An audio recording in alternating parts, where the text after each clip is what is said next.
Bonjour à tous et bienvenue pour ce bilan numéro 276 du Basket Lab, le laboratoire du jeu. Et aujourd'hui, place aux Sacramento Kings pour nos bilans 2024 avec un habitué constant de Dunk Hebdo et We Are Thunder France. Et puis pour soutenir le podcast, iTunes, Spotify, YouTube, petit like ou petites étoiles. Bienvenue dans le Basket Lab.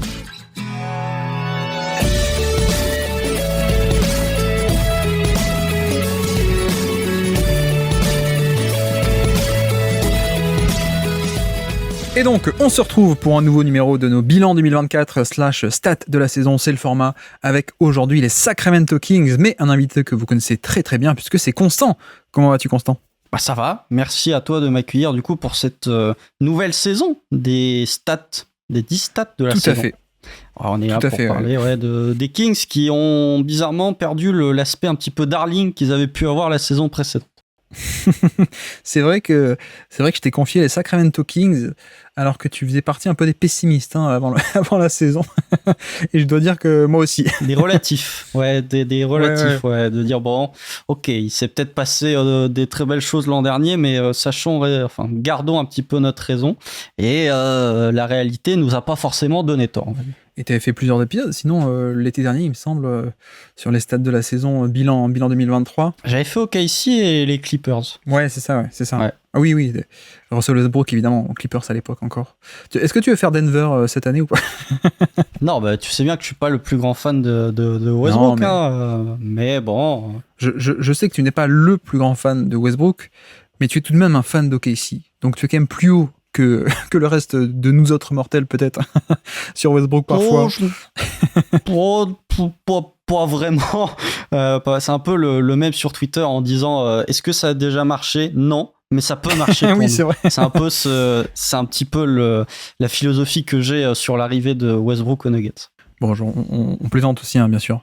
Westbrook, c'est un peu compliqué depuis quelques mois, mais évidemment qui a été largement un top 10 NBA depuis, et pendant 10 ans presque, quasiment. Bref, si ça vous intéresse d'ailleurs, allez voir, on a fait un top 100 des années 2010, on a quand même bien détaillé ça. Oui, donc, je disais, Constant de Dunk Hebdo, mais donc aussi de We Are Thunder France, fan d'OKC. Je ne résiste pas à l'envie de te lancer. Est-ce que tu as aimé l'intersaison d'OKC, Constant ?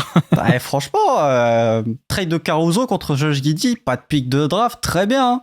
Oui. Puis est arrivé la draft, et puis est arrivée la signature d'Isaiah Hartenstein, mais il y a eu un podcast We Are Thunder sur les mouvements de l'intersaison, mais après le trade de Caruso, donc juste sur la draft et la free agency, j'ai préféré me retirer de ce podcast parce que sinon ça allait vraiment faire l'aigri. J'ai développé un petit peu mon avis sur l'arrivée d'Hartenstein sur l'épisode free agency de Dunk Hebdo, mais on va voir ce que ça va donner. Je vais pas non plus cracher complètement sur tout ce qui a été fait. La draft, ça me satisfait pas. Hartenstein, j'ai quelques grosses, pas inquiétudes, mais je vois quelques limites sur le profil et surtout sur le côté éloignement du 5-out dont tu avais parlé aussi sur Twitter sur l'arrivée, ça me gêne un petit peu. Mais après, on verra bien. C'est là où on voit que tu es un vrai professionnel puisque tu as saisi la perche de l'instant promo, c'était pour ça que je te lançais. Donc voilà, effectivement, Constant, Dunk Hebdo, We Are Thunder France, allez voir tous les podcasts bien sûr, mais Constant, donc de Thunder, mais évidemment analyste généraliste, bien entendu. On te reçoit très souvent sur le Basket Lab. C'était quand la dernière fois d'ailleurs ? C'était l'hebdo, non, en mars que tu étais venu en remplacement. Très, très gentil d'ailleurs de venir en backup.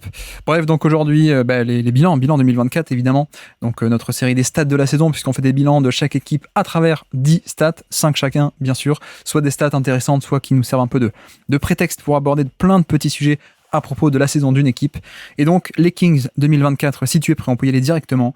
Quelle est donc ta première stat du jour à nous présenter pour les Sacramento Kings 2024 ? Alors, ma première stat, vous allez voir, c'est un truc que j'aime bien faire, c'est 2 stats en une. Ouais. C'est une stat, mais c'est 2 stats en une, c'est 2 et 5. Ouais. 2, c'est le nombre de victoires en moins des Kings cette saison par rapport à l'an dernier. Et 5, c'est le nombre d'équipes qui sont passées devant les Kings dans la conférence Ouest entre la 2022 et la 2023, et la 2023 et 2024. T'en avais fait un épisode, je sais plus de quand ça date, il me semble que c'était durant l'été 2023 sur la saison des Kings. Alors j'ai plus la date exacte, j'ai plus le numéro de l'épisode, mais où t'avais parlé en détail un petit peu du jeu des Kings et de cette saison des Kings, et force est de constater que toi comme moi on faisait un petit peu partie des sceptiques sur la capacité des Kings à réellement reproduire une saison comme ce qu'ils avaient pu effectuer sur la 2022-2023, et surtout une saison qui était, on va dire, liée à beaucoup de facteurs positifs et de facteurs extrêmement favorables du côté des Kings qui n'allaient pas forcément se reproduire sur la saison suivante. Énormément de très grosses victoires dans des matchs serrés avec un énorme De'Aaron Fox, et puis surtout 48 victoires pour être troisième seed dans une conférence Ouest. C'est assez rare que ça arrive. On n'est pas dans la conférence Est non plus. La saison d'après, 2023-2024, t'arrives sur une année un peu plus classique où tu as beaucoup plus d'équipes qui sont de bonne facture dans la conférence Ouest, et du coup, ça ne suffit pas pour répéter cette performance de la saison passée, et les Kings qui ont été obligés d'aller vers le play-in. Et moi, ça m'amène un petit peu sur le premier point, qui sont deux stats assez globales. C'est un peu le ressenti sur cette saison des Kings, où j'ai l'impression qu'ils sont à leur rang au niveau des victoires, au niveau du classement, ils sont à leur niveau, mais j'ai l'impression que c'est une équipe qui, malgré tout, aurait pu surperformer sur certaines situations ou qui a sous-performé sur certains matchs, et qui aurait peut-être pu, par un concours de circonstances un peu plus favorable au niveau des résultats, aller accrocher une 6e ou une 7e place. Donc voilà, c'est ma première stat avant de rentrer dans le détail sur pourquoi je pense que les Kings ont peut-être un tout petit peu sous-performé par rapport au contenu vis-à-vis de leur bilan victoire-défaite. Mais voilà, c'est 2 victoires de moins et 5 équipes qui leur sont passées devant dans cette conf Ouest. Oui, parce que 46 victoires cette année, comparé à 48 l'an dernier, comme tu disais. En fait, après, il y a deux choses. Il y a le fait que, enfin, en tout cas, les doutes qu'on pouvait avoir à la fin de l'année précédente et au début de celle-ci, c'était... En fait, il y a deux aspects pour moi. C'est est-ce qu'ils sont capables de reproduire le même niveau de jeu? Pour moi, c'était totalement dans leur corde, même si, malheureusement, ils l'ont pas fait. Mais pour moi, c'était pas là-dessus que j'avais des doutes. En tout cas, pas les plus gros doutes. C'était pas sur leur niveau à eux. En revanche, c'est vrai qu'il y avait aussi un effet un peu contextuel. Et en fait, pour moi, même s'ils arrivaient à produire le même niveau de performance, il y avait aussi le contexte autour et le fait que l'an dernier, c'était un peu une année sans, quoi. Je sais pas si tu vois ce que je veux dire, mais je crois que tu étais un peu d'accord aussi. Je sais que toi, tu étais aussi... Tu parlais beaucoup du fait que l'an dernier, ils avaient beaucoup de... ils étaient en très bonne santé, entre guillemets, comme on dit, donc pas de blessures, voilà, donc beaucoup de réussite dans leur référentiel à eux, on va dire. Mais quand on élargit aussi le référentiel de la NBA, c'est vrai que 48 victoires et être 3e de conférence, c'est vrai que ça n'arrive pas tout le temps. Même il y a des fois, certaines années, pas tout le temps non plus, mais il y a des fois où tu peux ne pas être en play-off, enfin en tout cas avant le play-in. Mais à l'époque, tu pouvais ne pas être en play-off avec 48 victoires, quoi. Donc c'était... Évidemment, je pense qu'il y a un peu ce côté où si on se fie juste au classement, finalement, de où est-ce qu'ils ont atterri l'an dernier, on pouvait avoir de plus grandes attentes et juste se dire, mais ils ont été 3e, est-ce qu'ils pourraient pas être de nouveau dans le top 4? Et donc là, on est forcément déçu. Mais finalement, il y a aussi, je trouve, c'est le plus important, c'est de voir qu'en effet, la ligue autour, l'an dernier, c'était une vraie anomalie, l'an dernier, la saison 2023, où en fait, on n'avait aucune grosse écurie et il y avait un niveau extrêmement homogène. Et donc voilà, finalement, avec 48 victoires, ils étaient assez en haut. Et là, cette année, c'est vrai que, en fait, c'est pas tant sur eux que j'avais de gros doutes, c'est le fait que on aurait sans doute un retour à la moyenne autour de eux, et c'est un peu ce qu'on a eu cette année en fait. Ouais, je suis d'accord. Il y a des grosses écuries dont on avait parlé, qui avaient fini derrière les Kings. On avait cité notamment les Clippers, notamment les Suns l'an passé, les Lakers aussi qui avaient fini derrière les Kings, et ce sont des équipes qui ont quand même pas franchi un palier, mais on va dire qui ont évolué à un niveau un peu plus régulier et qui ont eu moins de blessures aussi. Alors, c'est pas le bon exemple pour les Clippers, même si finalement la saison régulière a été plutôt en santé pour les 3 stars, mais une équipe comme OKC par exemple, t'es jamais à l'abri d'une surprise où t'as un OKC qui était 10e et qui d'un coup passe premier. Ouais. Pareil pour les Wolves par exemple, qui étaient 8e. Oui, c'est ça. Ils sont 8e de la conférence Ouest sur la saison 2022-2023. Ils arrivent 2e. Donc, tu as des équipes un peu up-and-comers qui émergent, ouais. Ouais, qui émergent, tout à fait. Et tu as des grosses écuries qui ont sous-performé l'an dernier, un petit peu comme les Suns ou comme les Clippers, qui repassent devant ces Kings parce qu'ils évoluent à un niveau qui est plus semblable ou en tout cas qui correspond un peu plus à la qualité de leur effectif. Donc, forcément, comme les Kings n'avaient pas vraiment de vitesse supérieure qu'ils pouvaient passer, on va dire, dans leur niveau de jeu, les équipes qui, eux, possédaient cette vitesse supérieure l'ont passé cette saison et sont passés au classement devant Sacramento. Ouais.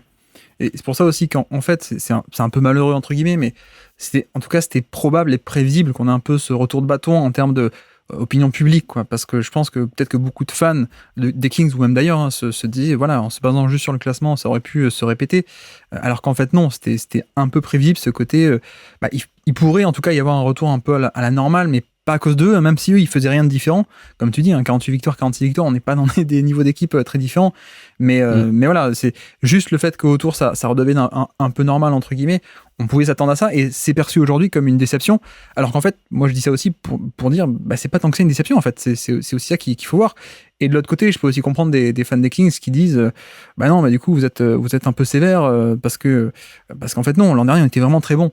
Mais donc c'est là où justement je pense que il faut aussi regarder ce qu'on appelle le net rating, notamment donc le indicateur, un excellent indicateur du niveau de l'équipe qui est le différentiel attaque-défense en fait, parce que on s'émancipe un peu de tout ce qui est victoire défaite ou classement mine de rien, mais juste qu'est-ce que concrètement produit l'équipe. Cette année on est à plus 0,8 points différentiel attaque-défense par 100 possession, c'est voilà quasiment plus 1 on va dire. L'an dernier on était à plus 2,4. Bon, on n'était pas si loin que ça, quoi. Et plus 2,4, l'an dernier, c'était quoi? C'était 8e meilleur de NBA. Donc voilà, c'était clairement top 10. Cette année, à quasiment plus 1, donc pas si loin que ça, ils sont 19e. Donc ils sont plutôt presque vers le dernier tiers de NBA, sans qu'il y ait une différence énorme des Kings eux-mêmes. Alors, il y a des différences, et on va en parler.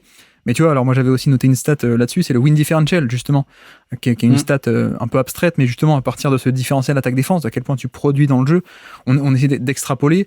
Et donc vu leur niveau de jeu de l'an dernier, les victoires attendues, on peut appeler ça comme ça, c'était 47, et pour cette année c'était 43.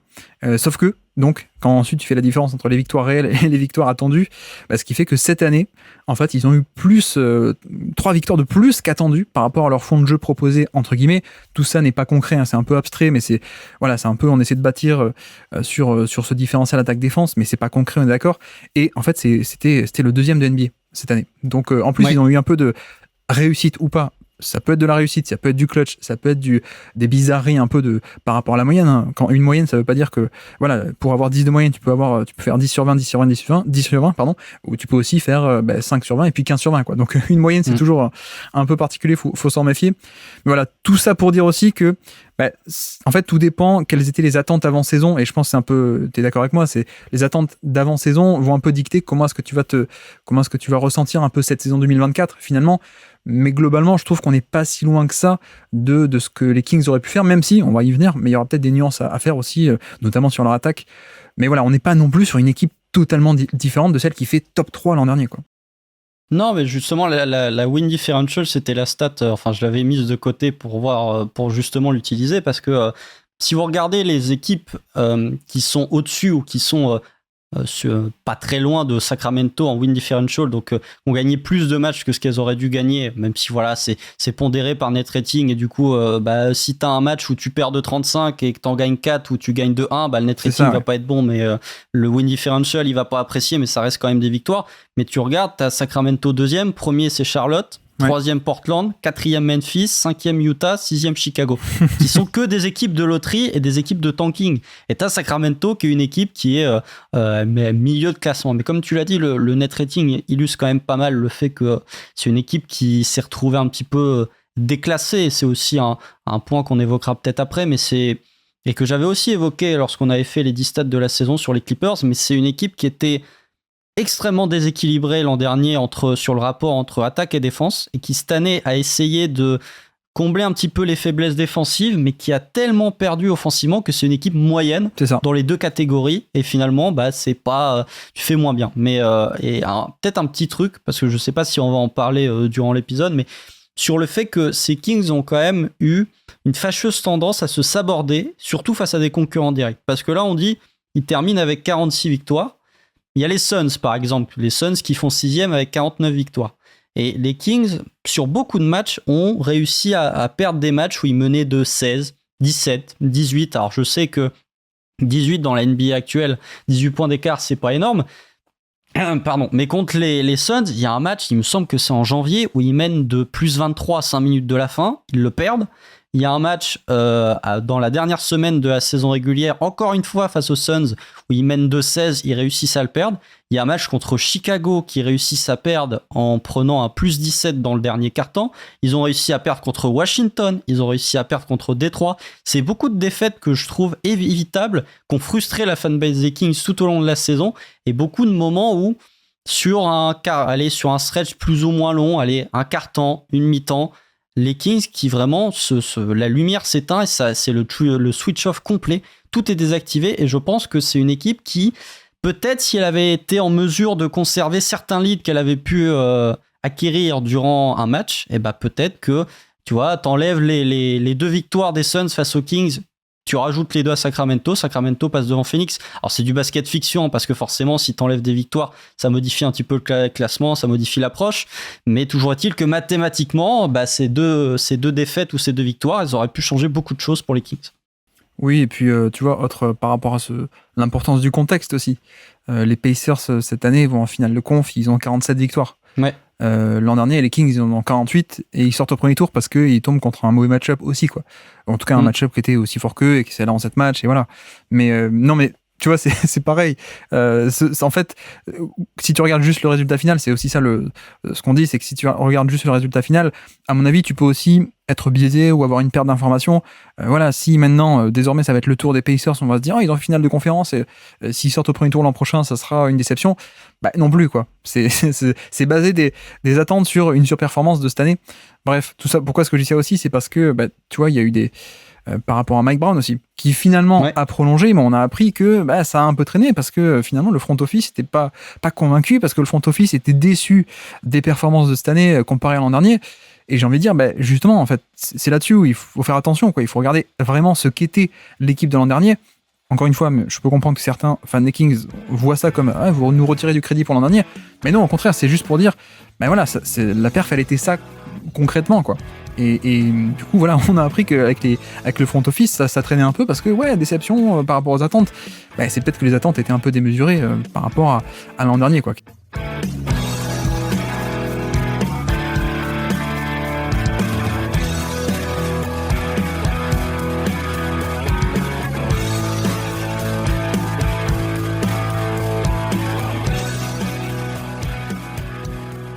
Mais alors, justement, même si les Kings n'avaient rien fait de différent, ils auraient eu un niveau de performance relatif aux autres, différent, plus bas en tout cas, mais justement, c'est pas les mêmes Kings, et on va y venir. Est-ce que tu me laisses placer ma première stat de la saison, si on peut enchaîner du coup? Vas-y. Moi, c'était 14, puisqu'en effet, on n'a pas eu les mêmes Kings. On n'a pas eu du tout les mêmes Kings. 14, c'est le classement à l'offensive rating. Et c'est vrai que c'est un peu... Je pense que c'est je sais pas si tu avais des stats là-dessus, tu vas pouvoir les dire aussi sur l'attaque des Kings, mais c'est un peu pour moi l'histoire de la saison. C'est qu'on a affaire à une équipe qui, l'an dernier, comment est-ce qu'elle faisait son différentiel attaque-défense, comment est-ce qu'elle gagnait des matchs, qu'elle creusait de l'écart, c'était avec une attaque d'élite et une défense qui était mauvaise. Mais comme l'attaque était d'élite, ça crée ce différentiel. Et là, on passe de tout en haut, de élite à 14e, donc 14e sur 30. Donc on est à peine dans la moyenne. Et en plus, c'est pas qu'une affaire de classement relatif aux autres. Là, pour le coup, c'est pas genre les standards NBA explosent en termes d'attaque et donc eux, ils font le même chiffre, mais tout le monde autour progresse. Non, même en chiffre brut, ils passent de quasiment 120 points par 100 possessions marquées l'an dernier à cette année 117, grosso modo. Donc voilà, c'est pas, même dans les chiffres bruts, en fait, ils produisent moins que l'an dernier. Donc ça, c'est un point important de dire, en effet, l'attaque a été beaucoup moins performante. Dans le même temps, tu l'as dit, la défense est un peu meilleure, mais ça aussi, peut-être on en reparlera, mais c'est pas non plus meilleur énormément, quoi. Il passe de 25e à 18e, c'est mieux, on est d'accord, mais ça suffit pas à combler le manque à gagner en attaque qui a été assez énorme, et je pense que tu es un peu d'accord, mais c'était un peu l'identité de cette équipe, c'était d'être très forte en attaque. Là, on a totalement perdu, en fait, cette force de frappe. Complètement. Mais c'était mon deuxième point, l'attaque des Kings, parce que j'ai noté énormément de choses sur le différentiel entre l'attaque des Kings de 2022-2023 et l'attaque des Kings de 2023-2024. Parce que, comme tu l'as dit, qu'est-ce qui a fait l'efficacité des Kings sur la saison 2022-2023 en attaque? Il y avait 2 points qui sont un peu majeurs. C'était l'EFG. Donc, qu'est-ce que l'EFG? C'est le pourcentage au tir et le pourcentage à 3 points qui sont pondérés pour donner un truc un peu plus de meilleure facture, on va dire, qu'un simple pourcentage au tir.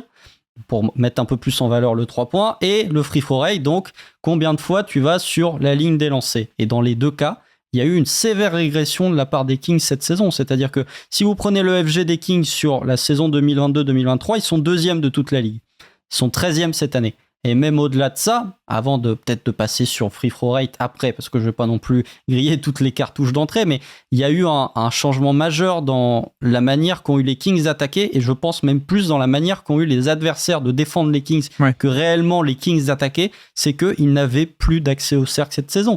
L'an dernier, en termes de fréquence, alors déjà, les Kings n'étaient pas une équipe qui allait énormément au cercle. Sur la 2022-2023, ils étaient 15e en termes de fréquence de tir près du cercle. Donc, ils sont dans la moyenne de la ligue. Par contre, cette année, ils étaient 27e. Ils sont vraiment dans le bottom avec Golden State, avec Miami. Et comment, forcément, il y a une perte, on va dire, de les tirs près du cercle que tu prenais sur une saison. Forcément, ils se décalent dans une autre zone. Et cette zone, c'est le short mid. Donc, on va dire sur le flotteur, on va dire, allez, tête de raquette globalement, enfin pas, oui, si tête de raquette c'est considéré comme du short mid, mais sur des flotteurs, etc. Sauf qu'il y a une différence majeure, parce que si vous êtes sur de l'efficacité près du cercle, et les Kings par exemple sur la 2022-2023, en termes d'efficacité près du cercle, ils étaient à 69% de réussite. Donc ça fait 1,30 points par possession, enfin par tir tenté. Sur la 2023-2024, ils sont toujours à 69% de réussite près du cercle, sauf que comme ils en tentent moins, ils se rabattent sur les short mid, et là toute la différence c'est que les short mid t'es plus à 70% de réussite, t'es à 40%, et pourtant c'est un bon classement parce qu'en termes d'efficacité ils sont deuxième sur la zone des short mid, sauf que tu passes de 1,30 à 1 point par tir, donc forcément t'as une perte globale qui se fait sur ça, et je pense que cette équipe des Kings a vraiment eu des difficultés, d'une part à réussir à retrouver les accès au cercle qu'ils avaient en première, enfin sur la saison 2022-2023, ils ont compensé par une zone où, certes, ils sont efficaces, extrêmement efficaces, mais comme c'est beaucoup moins rémunérateur que la zone près du cercle, forcément, comparé au reste de la ligue, c'est moins bon au global. Ouais, ils sont bons dans cette zone, mais il y a une rentabilité attendue qui est bien moins grande que les lay-up au panier, quoi. C'est vraiment ça l'idée. Effectivement, ça tout part de là, en fait. Hein. Bon, alors j'ai fait un podcast, je crois que c'était en mars ou en avril là-dessus, sur pourquoi est-ce que l'attaque des Kings ne marche pas. Je vais pas vous faire les 40 minutes ici, tout de même pas avec toi, mais t'as tout dit. Hein. Il y a cette fréquence de tir au panier qui a baissé, donc un élément qui va aussi avec, hein, c'est les lancers francs, parce que c'est plutôt au panier que tu vas provoquer des fautes. C'est pas, ça peut arriver, hein, mais c'est pas trop sur des pull-ups à 3 points ou autre, c'est plutôt au panier. Et donc là aussi, le nombre de lay-up au panier baisse, mais aussi le nombre de lancers francs, où les Kings étaient 4e, ils passent à 25. Donc, en fait, ne serait-ce que, sans même parler d'efficacité, juste sur le profil de tir que Sacramento avait, en fait, il y avait déjà un malus de rentabilité par rapport à avant, quoi. Parce que beaucoup moins de tirs au panier, donc il y a une perte là-dessus, et beaucoup moins de lancers francs qui sont les tirs les plus rentables du basket, et là-dessus, ils sont passés de élite à mauvais, en fait, hein, de 4e sur 30 à 25e. Et donc voilà, il y a cette énorme perte de rentabilité sur les tirs pris, mais pas que, comme tu dis, puisque tu as parlé de l'IFG qui est tombé de 2e à 13e. Donc voilà, en gros, pour parler en français, tu as parlé d'IFG, de free throw rate. En gros, ils mettaient pas leurs tirs sur le terrain, ils mettaient moins leurs tirs en tout cas, et ils provoquaient moins de fautes, de lancers francs. Et ce qui fait qu'on a une attaque qui effectivement est passée de élite à moyenne. Et sauf que vu la construction de l'effectif, tu peux pas te permettre d'être moyen en attaque, quoi. Tu sais que de toute façon en défense tu vas pas être très bon. T'as besoin que l'attaque porte un peu le truc, et ça a été le cas en 2023. Ça a plus été le cas en 2024. Et pourquoi ? Parce que tu as perdu un tout petit peu d'efficacité au cercle, mais pas tant que ça. Tu as perdu un peu d'efficacité à 3 points, mais pas tant que ça.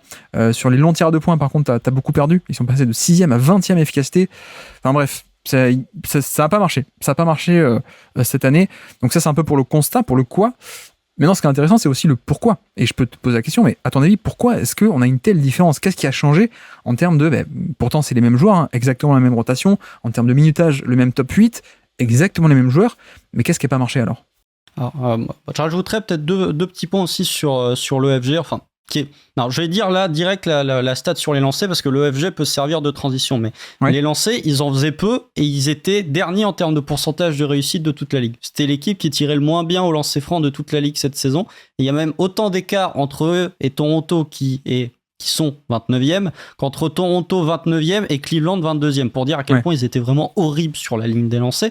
Et après, pourquoi cette équipe a moins performé en attaque. Je pense que pour moi, il y a une raison qui s'explique aussi par le FG, c'est il y a les shooters à 3 points ont eu une panne d'adresse et ont moins sanctionné. Et du coup, les défenses adverses étaient plus focalisées sur le fait de empêcher De'Aaron Fox d'avoir ses accès près du cercle que de sortir sur potentiellement un kick-out ou un shoot-off-screen de Kevin Huerter ou de Keegan Murray. Et aussi un changement de construction de 5 majeurs à partir du moment où Kevin Huerter se blesse, parce que c'est Keon Ellis qui a réellement pris le spot de 5e titulaire, et du coup Keon Ellis, même si je vais en parler de manière assez élogieuse, je pense à un moment, n'apporte pas la même gravité, n'apporte pas le même mouvement dans les défenses adverses que ce que peut apporter un Kevin Huerter. Du coup, ça amène sur le FG.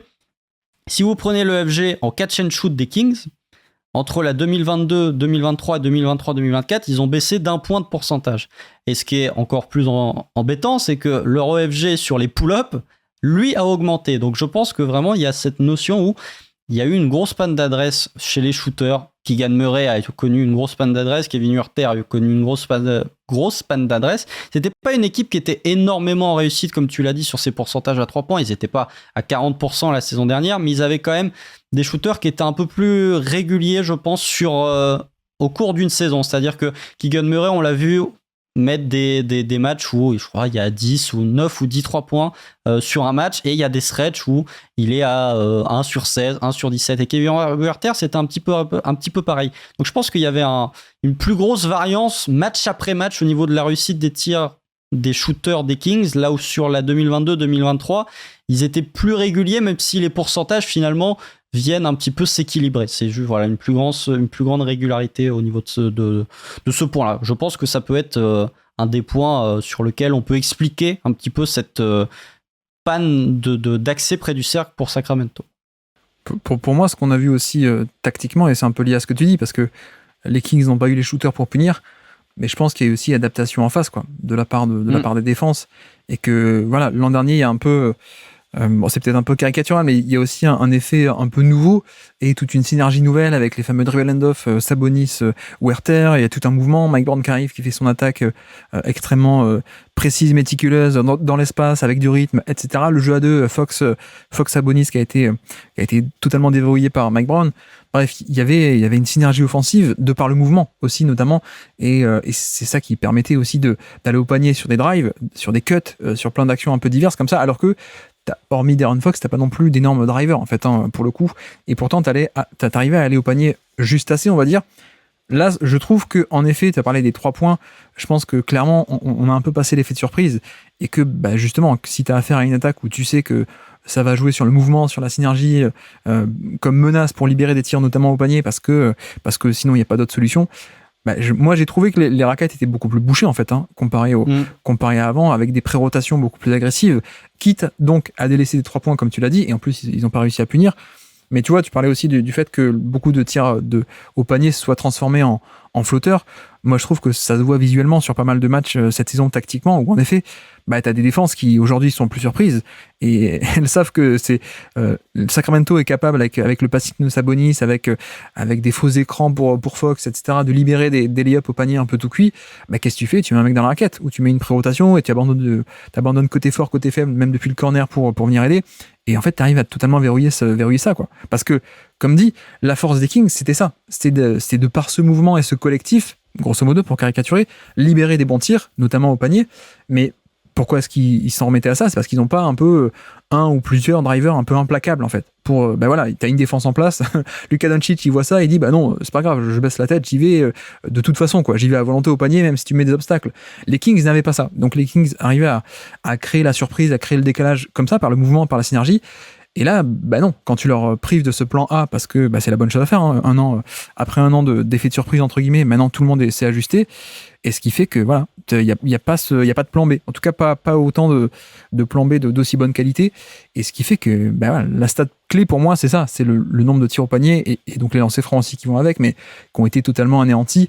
Et ce qui fait qu'on a une attaque qui est un peu ronronnée dans le périmètre. Et comme tu dis en plus, les 3 points sont pas forcément autant tombés qu'avant. Donc ça devient compliqué, effectivement. Ouais, et puis je me demande aussi à quel point cette impossibilité d'accéder au cercle, en tout cas la manière dont les défenses ont réagi à cette attaque des Kings, n'est pas aussi liée d'une part au fait que tu as réellement Enfin, t'as que 2 joueurs qui sont réellement capables de créer du danger via le dribble, et ces 2 joueurs qui n'évoluent pas forcément, voire même assez peu ensemble avec De'Aaron Fox, avec Malik Monk. Et même lorsque tu as ces 2 joueurs qui sont capables de créer du danger, qui sont capables de créer un petit peu de chaos via le dribble, t'es pas forcément sur des joueurs qui sont capables de faire des très bonnes lectures. Donc en plus, si jamais t'arrives à limiter le dribble de De'Aaron Fox ou de Malik Monk, tu sais que c'est pas des joueurs qui vont être capables de réagir, on va dire, de manière très rapide à ce que dans le sens où, voilà, t'as cité l'exemple de Luka Doncic, par exemple, si la défense essaye de sortir de manière un petit peu plus agressive sur lui, Luka Doncic va toujours trouver le bon joueur pour faire la bonne passe au bon moment. Là où De'Aaron Fox et Malik Monk sont des joueurs qui sont très axés sur le scoring, et au niveau du playmaking sont quand même assez moyens, on va dire average, voire lower average pour leur position, et du coup, tu peux te dire, je vais limiter potentiellement le dribble, ou alors je vais forcer des Kevin Huerter, des Keegan Murray à essayer de fluidifier un petit peu le jeu offensif, ou à essayer de se créer des situations via leur dribble, et dans ce cas-là, tu pouvais facilement limiter cette attaque des Kings, ou alors parier sur le fait que De'Aaron Fox et Malik Monk sont pas forcément de très bons playmakers, ont une prise de décision qui est assez lente au niveau de lire les décalages et de sanctionner, et du coup tu pouvais potentiellement limiter et les forcer à prendre des flotteurs ou des short. Ouais.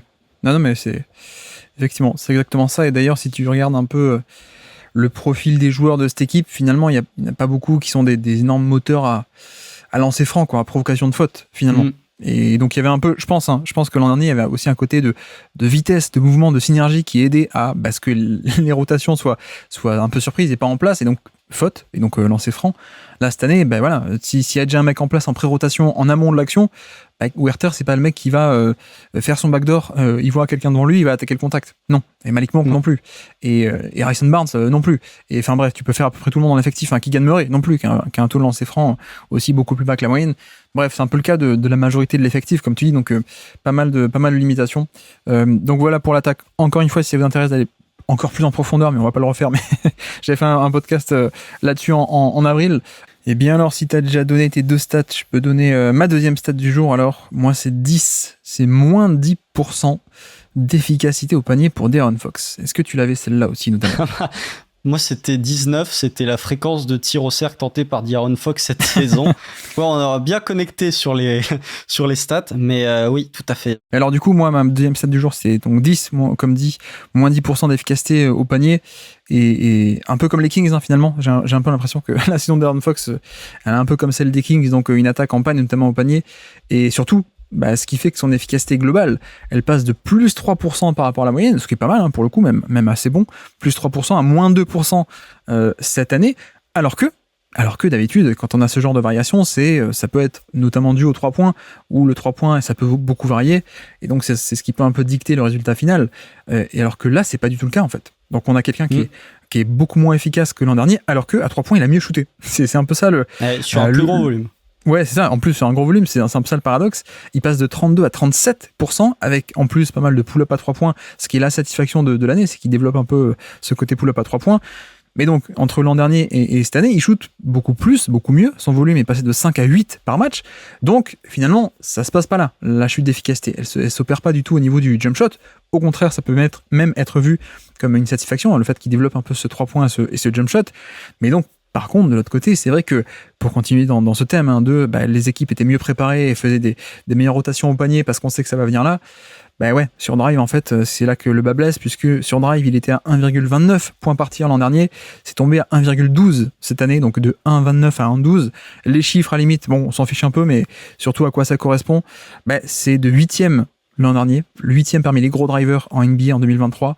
Il passe de 8e plus efficace sur layup et lancer franc, la productivité globale, de 8e à 32e. Voilà. Donc ça fait quand même une sacrée chute.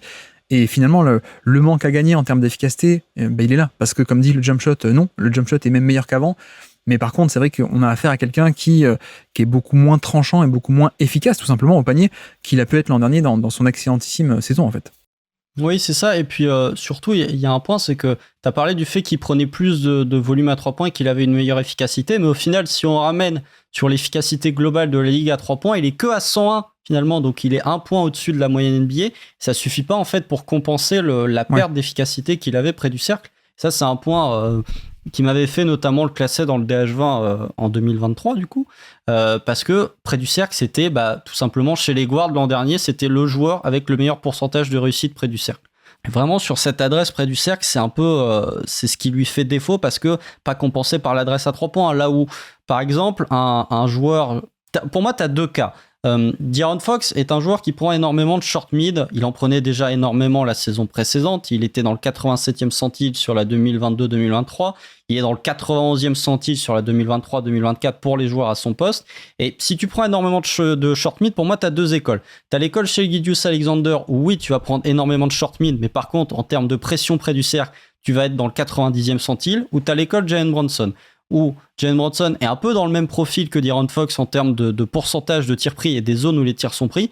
Beaucoup de short mid, assez peu de tirs près du cercle, sauf que Jalen Brunson est à 41% à 3 points, là où De'Aaron Fox est seulement entre guillemets à 37%. Et je pense que déjà Brunson n'est pas un joueur extrêmement efficace sur la saison régulière, mais il peut au moins compenser cette absence près du cercle et le fait qu'il prend beaucoup de tirs de short mid qui sont pas forcément les tirs les plus rémunérateurs par une grosse adresse à 3 points. Alors que Fox a une adresse moyenne, mais comme la zone où il prend le plus de tirs, c'est une zone qui est peu rémunératrice, forcément sur son impact global, il va en pâtir. Ouais, mais c'est un peu ça. Et en un sens, je pense qu'il y a un côté, comme dit, très tactique, des équipes qui arrivent à mieux verrouiller le panier face à lui. Et donc, il n'y a plus autant de tirs un peu faciles au panier, sur des semi-transitions, sur des pistol action, sur des actions un peu sur le côté, sur l'aile par exemple, sur le jeu à deux avec Sabonis, comme dit, maintenant ça ne défend plus à 2, ça défend à 3. Ça fait venir quelqu'un depuis le côté faible qui campe dans la raquette, qui fait une pré-rotation, pas une rotation avec le bon timing, une pré-rotation en amont. Donc, il y a cet aspect-là. Après, je pense qu'il y a aussi, on voit le développement du reste de son jeu finalement, où forcément il est aussi de plus en plus à l'aise, plus loin du panier. Et donc voilà, je pense qu'il y a peut-être ça aussi, parce que en termes de provocation de faute, on n'a jamais eu un score aussi faible chez De'Aaron Fox, pardon. On est à peine à 11% de shooting foul percentage. Encore une fois, le chiffre ne retenez pas, on s'en fiche, mais juste pour dire, par exemple, il a fait des pics à 15, 17, 18% quand il était plus jeune. Et je me demande à quel point c'est pas un peu ce jeu du développement du skill set aussi, qui fait que peut-être qu'avant il allait à fond au panier et qu'il allait au panier parce qu'il avait un peu que ça, quoi. Alors qu'aujourd'hui, il a un long tir à 2 points sur pull-up, donc dans la mi-distance, il a aussi un pull-up à 3 points. Je sais pas, mais je pense qu'il y a un peu des deux. Il y a un peu l'aspect tactique, il y a peut-être un peu l'aspect où il a d'autres solutions, donc il les utilise. Mais comme tu dis, c'est pas des solutions qui sont peut-être aussi où il est encore à ce point fort pour que ça vaille peut-être le coup. Je ne sais pas, mais voilà, c'est la saison de De'Aaron Fox qui, un peu à l'image des Kings, je trouve, est un peu décevante, peut-être par rapport au standard de l'an dernier, notamment cet aspect de drive, quoi. Parce que se diversifier, c'est bien, mais c'est vrai que là, peut-être on perd un peu trop sur l'aspect du drive, et c'est peut-être qu'une mauvaise saison, on est d'accord. Mais voilà, c'est un peu décevant parce qu'on avait vu quelqu'un qui, littéralement était élite l'an dernier en termes d'efficacité, de productivité globale au panier. Donc ça, c'est un peu dommage pour une attaque qui, à mon avis, on peut parler de Sabonis, on en parlera, je pense aussi, en tant que plaque tournante du passing, mais le tranchant et l'étincelle de Fox était, à mon avis, justement la première étincelle qui sert aussi à créer pas mal de décalage normalement. Donc quand ça manque, ça a peut-être dû manquer aussi globalement à l'équipe. Oui, et puis c'est peut-être aussi une mutation qui était nécessaire, entre guillemets, pour essayer de varier un petit peu le jeu offensif. C'est-à-dire que tu manquais quand même, t'avais Malik Monk, mais c'est difficile d'avoir une équipe qui peut continuer à être aussi élite offensivement sans vraiment joueur qui possède l'arme du pull-up à 3 points. Et du coup, peut-être que De'Aaron Fox a pris un petit peu ce rôle, même si finalement il prenait déjà entre guillemets 5-3 points sur la 2022-2023. C'était pas un énorme volume, mais c'était déjà pour son efficacité, on va dire que c'était un gros volume comparé à son efficacité. Ouais. Et là, effectivement, peut-être que c'est une mutation qui va prendre plus de temps. C'était peut-être on va dire une saison où décevante dans le sens où tu commençais à poser les bases justement de Fox en tant que arme du pull-up à 3 points, et peut-être que la saison prochaine, en fait, il va continuer d'augmenter son efficacité à 3 points comme il l'a fait cette saison. Peut-être que justement cette efficacité supplémentaire à 3 points va lui permettre de revenir à un niveau d'efficacité plus élevé que la moyenne NBA, même si encore une fois je trouve que c'est un petit peu dommage même si les défenses se sont adaptées, c'est un petit peu dommage de donner, on va dire, des moyens de te défendre à la défense adverse. C'est-à-dire que, bien sûr, c'est plus difficile de driver lorsque tu as un joueur qui t'attend dans la raquette, lorsque tu as des pré-rotations, que lorsque tu n'en as pas.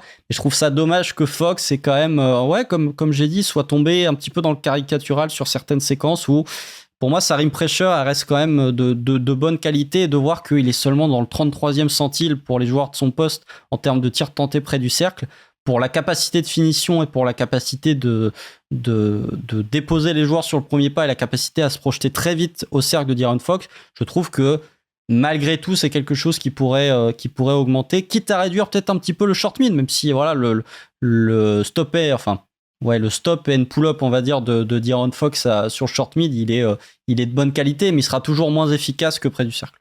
Ouais. D'ailleurs, on l'a pas dit, mais je pense qu'aussi que comparé à ses jeunes années, il a aussi pris pas mal de masse, qui peut être utile, hein, qui est dans plein de compartiments du jeu. Mais du coup, à quel point aussi est-ce que ça peut pas lui coûter une fraction de seconde d'explosivité, de vivacité aussi, peut-être, je ne sais pas. Après, je pense que ça, ce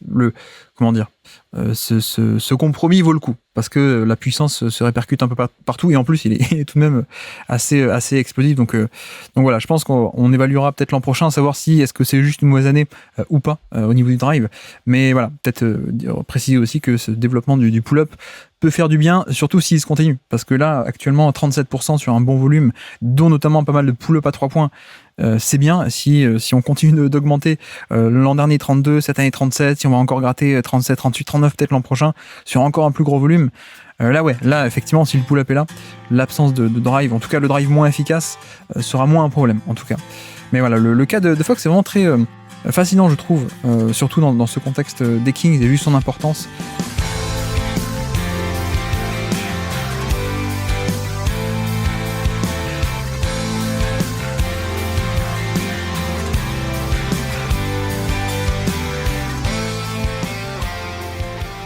Mais voilà pour De'Aaron Fox, et donc on peut passer à ta troisième stat du jour. Quelle est ta troisième stat du jour à nous présenter pour les Sacramento Kings 2024 ? Ma troisième stat, c'est moins 86. Ouais. Est-ce que tu l'as ? Moins 86, c'est beaucoup ça. Non, je sais pas. Oui, c'est le problème, oui. C'est le problème. C'est la différence au Free Throw Rate Plus entre 2022-2023 et 2023-2024 de Harrison Barnes. Il est passé de 196 de Free Throw Rate Plus. Alors, qu'est-ce que le Free Throw Rate Plus ? Je sais, je vais expliquer. Il y a toujours de nouveaux auditeurs à chaque fois qu'un podcast est sorti. C'est le but, en tout cas. Voilà. Donc, il faut toujours expliquer. Mais le Free Throw Rate, c'est donc le ratio entre le tir tenté et le nombre de lancers francs. Et plus, c'est pondéré à la moyenne NBA. C'est-à-dire que 100, c'est la moyenne NBA. Si vous êtes à 103, vous êtes 3 points au-dessus de la moyenne NBA. Si vous êtes à 97, vous êtes 3 points en dessous. Et Harrison Barnes, depuis son arrivée aux Kings, si on prend le Free Throw Rate Plus, depuis son trade, il était à 129, 148, 200, donc 100 points de plus que la moyenne NBA. Donc là, on est dans l'élite. 196 l'an dernier et 110 seulement cette année. Et lorsqu'on avait fait le 4 quarts du côté de Dunk Hebdo, on était en janvier, et j'avais utilisé justement cette stat pour montrer un petit peu le fait que l'attaque pâtissait, et ça rejoint un petit peu ce qu'on a dit sur Free Throw Rate, c'est que Harrison Barnes a jamais été c'est un peu le Tobias Harris de la conférence Ouest, c'est-à-dire que c'est un joueur qui, peu importe les contextes collectifs, peu importe le résultat du match, il t'apportera toujours 13 points et tentera jamais plus de 11-12 tirs. Mais il avait quand même ce côté sur les saisons précédentes où, via le post-up, il arrivait quand même un petit peu à provoquer des lancers, et je trouve que cette saison, ça s'est complètement évaporé. Alors forcément, on parle d'un joueur, j'ai utilisé une de mes stats sur un joueur qui n'est plus dans l'effectif, d'accord, mais pour moi, ça illustre un petit peu la perte aussi offensive, et ça ramène à ce qu'on avait dit à Dunk Hebdo sur la preview 2022 et 2023 des Kings, où on parlait de l'importance du titulaire au poste 2 et au poste 4. Sur la 2022-2023, le titulaire au poste 2, au poste 4, à savoir Kevin Huerter et Harrison Barnes, ont performé. Sur la 2023-2024, Kevin Huerter et Harrison Barnes ont moins, voire même beaucoup moins performé. Et du coup, ça se ressent un petit peu dans l'efficacité offensive des Kings. Mais voilà. Oui, il est passé de élite, quasiment un score qui est 100% plus grand que le score moyen. Donc c'est beaucoup, le double, aujourd'hui à la moyenne, quoi. Donc c'est vrai que ça rejoint un peu ce thème général. On a commencé par ça, et on voit que ça se répercute dans chaque joueur, finalement. De'Aaron Fox va moins au panier, moins de fautes. Harrison Barnes également. Après, moi, ce que j'aimais bien avec son profil, c'était tout de même, tu vois, comparé à Tobias Harris, c'était une espèce de une flexibilité de line-up aussi qu'il peut t'offrir en tant que poste 3 assez costaud, donc notamment défensivement. En plus, il a quand même pas mal de 3 points, donc c'est un profil qui peut être assez utile, je trouve. C'est juste que là, en effet, on n'a pas du tout cet aspect, et Bon, ce qui est un peu marrant, c'est de voir que finalement, tu vois, le 196 donc, en 2023, 200 en 2022, donc il était très très loin de la moyenne, très au-dessus de la moyenne en termes de provocation de faute. C'est un peu ça l'anomalie par rapport au reste de sa carrière finalement. Parce que c'est pas un mec qui, tu regardes l'ensemble de sa carrière depuis plus de 10 ans, c'est un mec qui attaque pas tant que ça le contact, qui va pas tant que ça au lancer franc, sauf donc ces 2 années à Sacramento, en tout cas les 2 premières. 2022-2023, pardon. Mais voilà, là, c'est de nouveau descendu. Comment juger ça ? Est-ce que c'est une question de schéma ? Est-ce que c'est une question d'agressivité ? Aussi, est-ce que juste, il est plus vieux aussi, hein, peut-être ? Donc, tu vois, tu mélanges un peu tout ça. C'est sans doute tout en même temps. Le fait que 31 ans, donc peut-être plus aussi explosif qu'avant. D'ailleurs, les plus jeunes, tapez Harrison Barnes, Nikola Pekovic sur YouTube, vous verrez des beaux trucs. Mais voilà, perte d'explosivité avec l'âge, plus, comme on a dit, les schémas adverses défensifs qui étaient plus près, qui bouchaient la raquette. Effectivement, encore un qui n'a pas ce côté, comme on dit, implacable de, malgré l'obstacle, aller au panier, aller chercher les fautes. Donc ça s'est ressenti. Et tu vois, je sais pas trop. Pour moi, c'est un peu une perte pour l'an prochain, parce qu'effectivement, il a été échangé aux Spurs pour pouvoir accueillir DeRozan. Mais honnêtement, c'est un profil que je trouve il n'y a pas trop dans l'effectif actuellement pour 2025, je veux dire. Je sais que là, on fait plutôt le bilan 2024, mais cet aspect un peu de d'ailier un peu flexible en termes de line-up qui peut soit jouer 3, soit jouer 4 et donc faire des small balls, hein, mais en étant assez solide en défense. Finalement, je sais que les Spurs, en tout cas les Kings, hésitaient entre se débarrasser de Huerter ou de Barnes. Au final, Huerter, il aurait été remplacé poste pour poste par DeRozan. Là, tu le sacrifies plutôt Barnes et à mon avis, tu perds un peu en profondeur d'aile. Donc voilà, peut-être à noter pour l'an prochain en tout cas. Ouais, c'est une perte stratégique dans le sens où tu te dis, si t'es le front office des Kings, tu te dis, je préfère perdre entre guillemets la polyvalence de line-up que peut m'apporter Harrison Barnes plutôt que la gravité entre guillemets ou le volume à 3 points et le jeu off-ball de Kevin Huerter, je pense. Ouais. Sachant que t'as plus envie d'avoir Kevin Huerter qui est capable d'évoluer off-ball puisque tu rajoutes DeMar DeRozan plutôt que Harrison Barnes qui, on va dire, est un shooter assez statique, un shooter dans les corners à 3 points.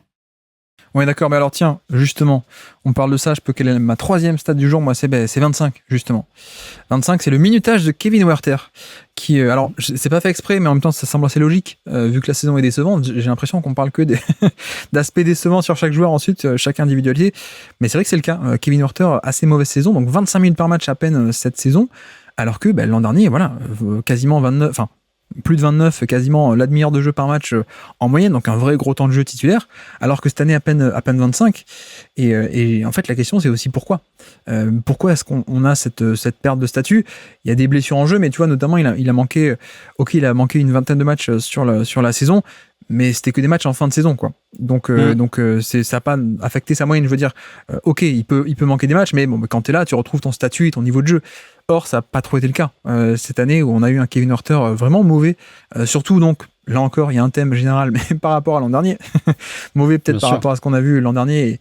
Et le duo dribble and off Kevin Huerter, donc le jeu de main à main, pardon, dribble and off. Le jeu Kevin Huerter Sabonis, le jeu à 2, qui était le plus utilisé de NBA, qui était un moteur de l'attaque des Kings, etc., etc. Et là, c'est vrai que on a juste un Huerter qui a été pas bon, en fait, qui a été pas bon déjà en termes de niveau de jeu, le minutage s'est fait ressentir, l'efficacité aussi. Parce que c'était ça la force de son profil, c'était qu'il était efficace. Plus 6% par rapport à la moyenne, c'est très très bien. On est retombé à moins 3% par rapport à la moyenne, donc beaucoup moins rentable évidemment. Et notamment, le 3 points a un peu souffert, il est passé de 40 qui était élite à seulement la moyenne NBA 36%. Donc le shoot explique un peu ceci. Mais voilà, je trouve que globalement, on n'a jamais retrouvé un peu la magie et le tranchant de cette synergie entre Sabonis et Huerter notamment. Et donc on a une saison décevante au point où il y a un an on se dit c'est une pièce essentielle à côté de Fox et Sabonis. Et cette année, comme dit, ils ont même hésité à l'échanger, quoi. Donc saison un peu décevante et j'ai hâte de voir l'an prochain, voir est-ce qu'il peut rebondir ou pas. Est-ce que c'est juste une année comme ça mauvaise à cause de blessures et autres facteurs ? Et est-ce qu'il peut rebondir ou est-ce que non, c'est un peu plus compliqué. Mais voilà, en tout cas sur le bilan 2024, on est obligé de dire saison pas top, quoi. Ouais, moi j'utiliserai un peu la thèse de la mauvaise année au tir parce que si on regarde un petit peu dans le détail, ce qui lui a vraiment fait perdre son efficacité entre la 22-23 et la 23-24, c'est les catch and shoot à 3 points. Où il passe de 39% sur la 22-23 à 35% sur la 23-24. Ouais. Et là, pour le coup, c'est des tirs entre guillemets qui sont des tirs que Kevin Huerter a l'habitude de prendre et des tirs que Kevin Huerter a l'habitude de rentrer. Mais forcément, c'est un peu la théorie T'aimes bien le dire souvent, la théorie Troy Daniels, mais en plus grand quand même que Troy Daniels. Mais Kevin Huerter, il est listé à 6'7", donc ça fait plus de 2 mètres. Il joue tellement plus petit que sa taille, je vois tellement pas Kevin Huerter faire plus de 2 mètres, mais c'est toute la problématique. On a un joueur qui a quand même quelques capacités, on va dire, de connecteur, et encore vite fait. Mais comparé à Troy Daniels, c'est un meilleur connecteur. Mais par contre, si il apporte pas sa gravité à 3 points, bah, il est pas forcément très utile, on va dire, au niveau de l'attaque. Et surtout, défensivement, ça reste une liability complète. Et même tout au long de la saison, Sacramento a essayé d'expérimenter. Ils ont tenté un petit peu de Chris Huerter aussi en sortie de banc à la place de Kevin Huerter, mais ça marchait pas non plus. Ils ont eu vraiment une problématique sur ce poste 2 et Kevin Huerter, a montré un petit peu les limites qu'on voit d'habitude plutôt en playoff, parce que Kevin Huerter en playoff, que ce soit avec les Hawks, soit avec les Kings, il y a une perte d'efficacité, mais qui est encore plus terrible à 3 points que durant cette saison régulière. Mais voilà, je trouve que il a amené un petit peu les limites de Sacramento a essayé un petit peu d'améliorer sa défense, donc partir sur du personnel plus défensif, et comme lui en attaque n'avait pas le rendement de l'an dernier, forcément son minutage a baissé. Oui, parce qu'en plus, c'est pas la défense qui va lui sauver ses minutes, quoi. Clairement. Ouais. Mais non, mais c'est... Tu vois, un autre point qui me paraît vraiment très étonnant, moi, personnellement, c'est que son pourcentage de paniers assistés. Voilà, par exemple, à quel point est-ce que ces paniers étaient assistés cette saison par rapport à l'an dernier. L'an dernier était déjà à 78, qui est un score assez haut.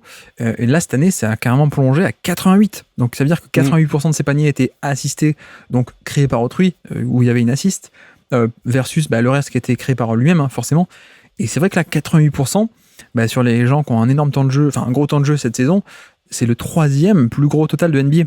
Il y a que Sam Hauser aux Celtics et Taurean Prince aux Lakers qui ont été plus assistés, entre guillemets, cette année, dans les faits. 88% de ces paniers étaient assistés, et c'est pas normal. Enfin, en tout cas, c'est pas le Huerter qu'on connaît, parce que, ok, c'est un finisseur d'abord, mais comme tu dis, il y a un peu d'accent de connecteur. C'est quand même un mec qui, sur les dribble and off, a un peu de création, mine de rien, et même pas que sur les dribble and off. Voilà, moi, depuis la draft, on le connaît, il y a un peu de ballon quand même, quoi. Il y a un peu de pick and roll, un peu de création, pas de la création géniale, mais un peu création tertiaire, quoi. Donc, voilà, Sam Hauser, oui, ça m'étonne pas. Sam Hauser, 90% de ses paniers sont assistés. Oui, c'est vraiment le mec qui prend que des catch and shoot, que des off-screen, et voilà, il crée rien. Ok. En tout cas, il crée rien avec la balle. Il peut créer dans son mouvement vol, mais rien avec la balle. Là, Huerter, je m'attendais pas. Enfin, il est pas censé être là, quoi. Donc c'est un peu ça où ça vient se rajouter à la mauvaise saison, entre guillemets, à une saison, en tout cas, où la performance n'a pas été bonne, c'est que il n'a pas été efficace, et en plus, on voit que il y a moins de création qu'avant. Et je pense que la vérité, c'est qu'on est un peu entre les deux. Je pense. Je pense que l'an dernier, sans parler de surperformance, mais en tout cas au shoot, on connaît Huerter depuis la draft. Huerter, c'est pas un shooter à 40%. Ça, pour moi, c'est assez évident. On est plutôt sur... Parce que 40%, c'est vraiment la barre symbolique des shooters d'élite. Huerter, on est sur les 37, 38 ou 39 dans les bonnes saisons. Voilà, on est plutôt ce calibre-là, plutôt que vraiment le 40% qui est quand même un step au-dessus. Donc, je pense qu'on n'est ni sur un shooter à 36 comme cette année, à peine au niveau de la moyenne. On n'est pas non plus sur la version de l'an dernier. Donc, j'espère qu'on va avoir un retour à la moyenne pour 2025, en fait, et revoir quand même un Huerter non seulement jouer plus, parce que son mouvement et sa synergie, ça fait du bien, mais aussi peut-être un peu plus créateur, comme on l'a vu, comme on l'a déjà connu. Parce que là, c'est vrai qu'on a eu non seulement un mec qui jouait peu, qui était pas très bon, et en plus qui était vraiment un finisseur quasi exclusif, quoi. Donc ça, c'est pas le Huerter de 2023 qu'on a connu, quoi, finalement. Ouais. Il s'est transformé en Sam Hauser / Isaiah Joe, parce qu'il me semble que, de mémoire, que dans le pourcentage de paniers assistés, Isaiah Joe doit être à 90 aussi, quelque chose comme ça. Alors, j'ai pris un filtrage à plus de 1500 minutes, donc c'est peut-être pour ça que Isaiah Joe passe pas le cut des gros temps de jeu, quoi. Donc mais effectivement.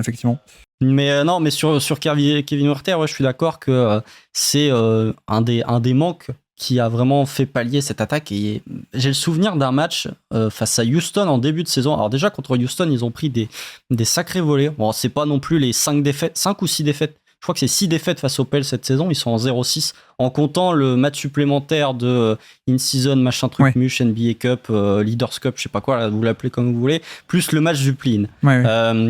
Et où là, vraiment, il y avait un déficit physique. Enfin, ils n'ont jamais réussi à contrer ces Pels, mais il y a un match face à Houston où c'est vraiment Kevin Huerter, mais qui enchaîne les tirs en catch and shoot à 3 points grand ouvert, parce que les Kings, en termes de fréquence de 3 points wide open, ils étaient 3e cette saison, mais en termes d'efficacité, ils sont dans la moyenne, ils sont 16e ou 17e. J'ai plus le classement exact, mais ils n'ont pas réussi à sanctionner. Et Huerter, pour moi, est l'illustration vraiment de... on arrive à trouver des shooters ouverts à 3 points, mais par contre, on ne parvient pas à sanctionner les défenses adverses, et du coup, on a un vrai manque de points comparé à ce qu'on pouvait avoir l'an dernier. Ouais, et puis comme tu dis, avec l'arrivée aussi de DeRozan, c'est un autre type de création offensive aussi. Donc ça va plus passer par des pick and roll classiques plutôt que ce mouvement. Mais donc voilà, si tu as un porteur de balle qui va aussi mobiliser pas mal de ballons, tu as besoin de son dynamisme, tu as besoin de son shoot, donc tu auras besoin de lui, forcément. C'est peut-être aussi comme ça que comme tu dis tout à l'heure, c'est peut-être pour ça qu'ils ont fait le choix de garder lui plutôt qu'Harrison Barnes pour libérer de la place pour DeRozan. C'est qu'en effet, alors Huerter en plus, je précise, 2 ans de contrat encore, 16 millions et 17 millions, enfin 18, 25 et 26. Donc voilà pour le cas Huerter.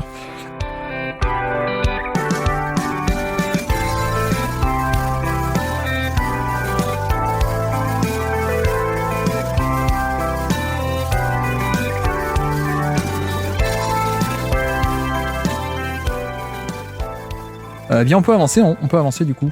Quelle est ta 4e stat du jour à nous présenter pour ces Sacramento Kings 2024 ? Ma 4e stat du jour, c'est x3. Ouais. x3, c'est le nombre de pull-ups pris par Keegan Murray entre la 2022-2023 et la 2023-2024. Alors, il est passé de 1 à 3.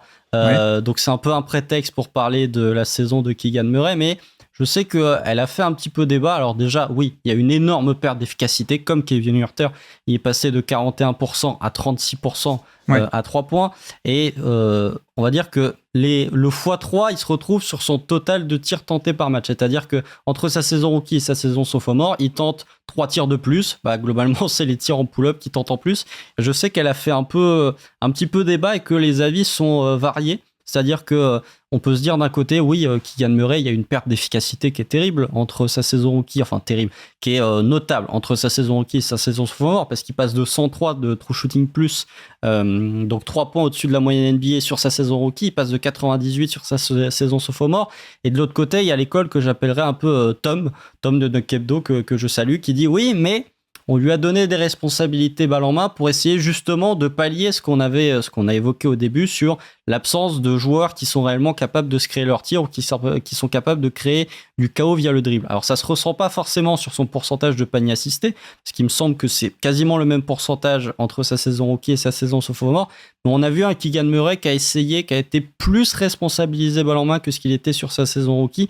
Je sais qu'on avait des doutes sur sa capacité à justement augmenter les répétitions en tant que porteur de balle parce que joueur plus vieux et donc peut-être un plafond moins élevé, une courbe de progression moins élevée, sachant qu'il y avait vraiment très peu de choses balle en main qu'on a pu apercevoir dans sa saison rookie. Mais voilà, je pense que peut-être que c'est aussi le début d'une mutation pour Keegan Murray et que au-delà de sa polyvalence peut-être défensive dont on parlera après sur le fait qu'il défensivement son rôle a évolué par rapport à sa saison rookie, je trouve qu'en attaque, les Kings et surtout Mike Brown ont essayé de l'impliquer un peu plus balle en main et pas forcément tomber dans du jeu stéréotypé auquel 5 majeurs c'est des end-off de Sabonis ou alors c'est du jeu de De'Aaron Fox et la seconde unit c'est Malik Monk qui prend les commandes. Ont essayé, peut-être que ça n'a pas fonctionné, peut-être que ça fonctionnera mieux la saison prochaine et que ça fonctionnera mieux au fur et à mesure qu'il accumulera de l'expérience en tant que porteur de balle et en tant que joueur capable de créer. Mais c'était un truc que je voulais noter parce que je sais qu'elle a fait débat et que sur ça, je suis entre les deux camps au niveau de mon avis. Ouais, non mais tu veux dire aussi que j'avais noté effectivement cette perte d'efficacité où il passait de élite 41% à 3 points à 36 dans la moyenne. Finalement, c'est pas que un aspect aléatoire, c'est pas que je mets pas les tirs. Tu dis aussi qu'il y a une explication dans quel est le choix de tir. Et donc finalement, si tu développes un peu le pull-up qui sont des tirs plus difficiles, forcément que la réussite attendue va être plus basse. Donc c'est pas qu'un trou d'air en fait, c'est aussi peut-être le développement et l'évolution du profil de tir qui explique aussi cette baisse d'efficacité par rapport à la saison rookie. Oui, bah, tout à fait. Mais même sur les catch and shoot, sa baisse est moins notable que celle de Huerter parce qu'il passe de 41 à 38. Ouais, ça c'est pas conséquent, ça. Finalement, 41, 38, bon, c'est une fluctuation normale, on va dire, quoi. Ça fait moins 3 points de pourcentage. Bon, ouais, c'est une baisse. Tu passes d'un shooter élite à peine au-dessus de la moyenne, mais c'est moins notable que les moins 5 de Kevin Huerter. Ouais. Mais oui, il a pris beaucoup de pull-up et le problème, c'est que il a pris beaucoup de pull-up à mi-distance. Et ça, c'est un petit peu plus embêtant, je trouve. Ouais. Non, mais c'est vrai que le cas de Keegan Murray est intéressant parce que autant moi j'ai beaucoup apprécié dès qu'il est arrivé en NBA, il se fait drafter assez tard finalement. Donc il y a un peu ce côté, drafté plus vieux, enfin vieux entre guillemets, il va avoir 24 ans quoi. Mais non, mais drafté plus vieux, donc plus tard dans son développement aussi, peut-être un peu moins de potentiel, et ça c'est vrai. Mais en même temps, j'aimais beaucoup cet aspect où il arrive, il peut contribuer directement en étant compétitif dans une bonne équipe quoi. Donc ça c'est assez bien, et d'ailleurs son profil, j'aime beaucoup son profil. On n'a pas affaire à un défenseur d'élite, mais on a affaire à un défenseur qui a de bons atouts physiques, notamment athlétiques aussi. Notamment navigation d'écran sur des plus petits, sur des Stephen Curry par exemple, ça marche pas mal. Voilà, on a un profil assez intéressant qui en plus en attaque assez sobre et met ses 3 points. C'est vrai que la question c'est à quel point, vu que comme dit, il a déjà 24 ans, il n'a pas non plus des prédispositions en potentiel cachées ou à venir encore incroyables. À quel point est-ce que ça peut valoir le coup d'aller titiller, d'aller un peu le passer au révélateur en tout cas, d'aller tester, voir si en effet est-ce qu'on peut développer un peu de jeu en sortie de dribble et de création pure, plutôt que de le laisser dans ce rôle où on sait que en tant que 3&D un peu sobre, il est là, il peut avoir de la valeur. Mais peut-être qu'en effet il y a cette recherche de et si on te voit, si ça se trouve il va se développer et ça va marcher quoi. Donc oui, ce développement, ce risque en tout cas, a un coût, et pour l'instant le coût il est en effet sur le côté de l'efficacité en fait. Ouais. Mais après, t'as parlé de la défense. Je sais pas si tu voulais en parler sur le point, mais Vas-y, je t'en prie.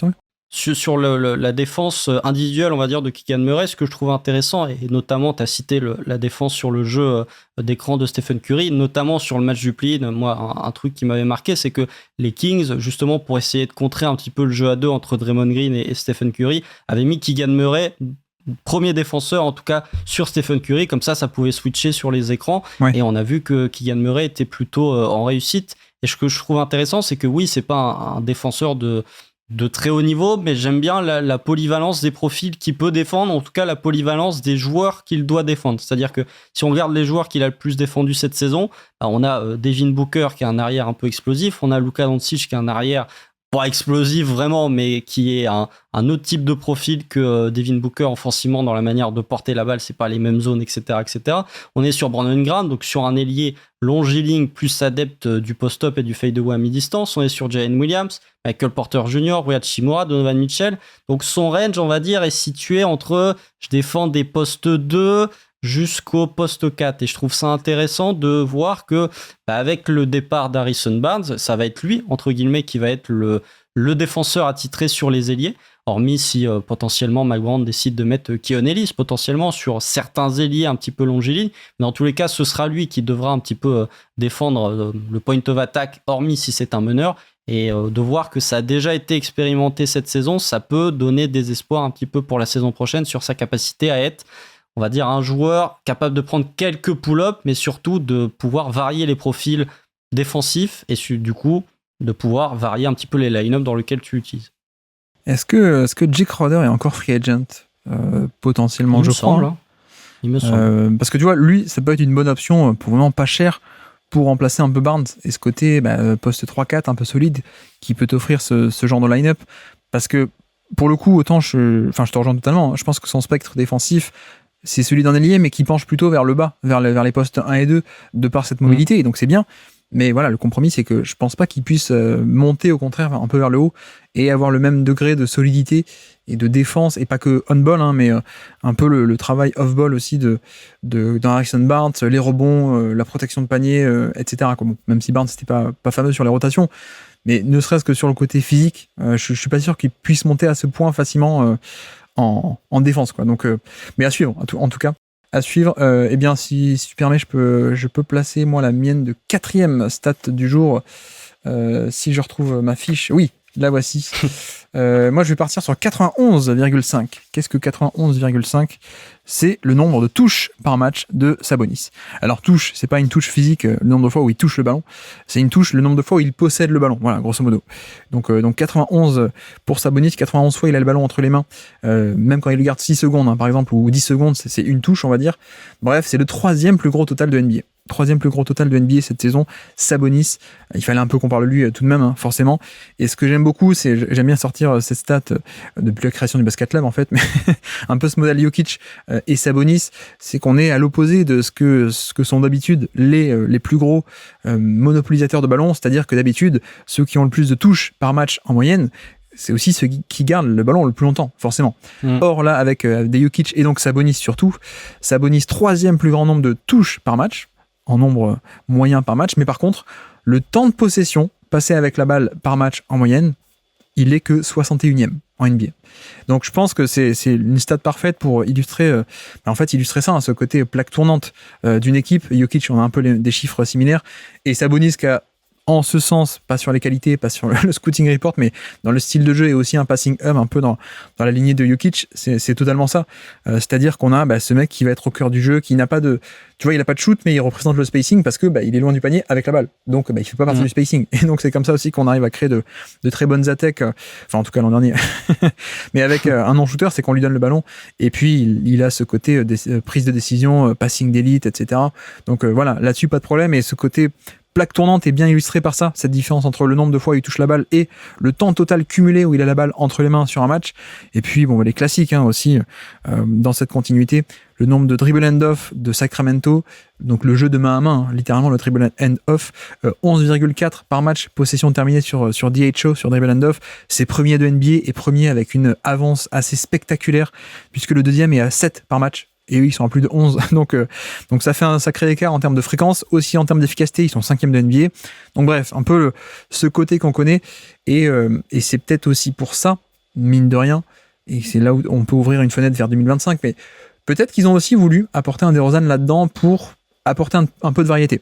Je pense que le côté vers à moitié vide, c'est de se dire, et ce que je disais un peu moi, finalement, DeRozan, il s'inscrit pas du tout dans ça, dans ce dribble end-off, dans cette synergie offensive qu'on a connue, les mouvements, les cuts autour de Sabonis, les drives un peu en semi-transition de Fox, le jeu de main à main de Werther, etc., etc.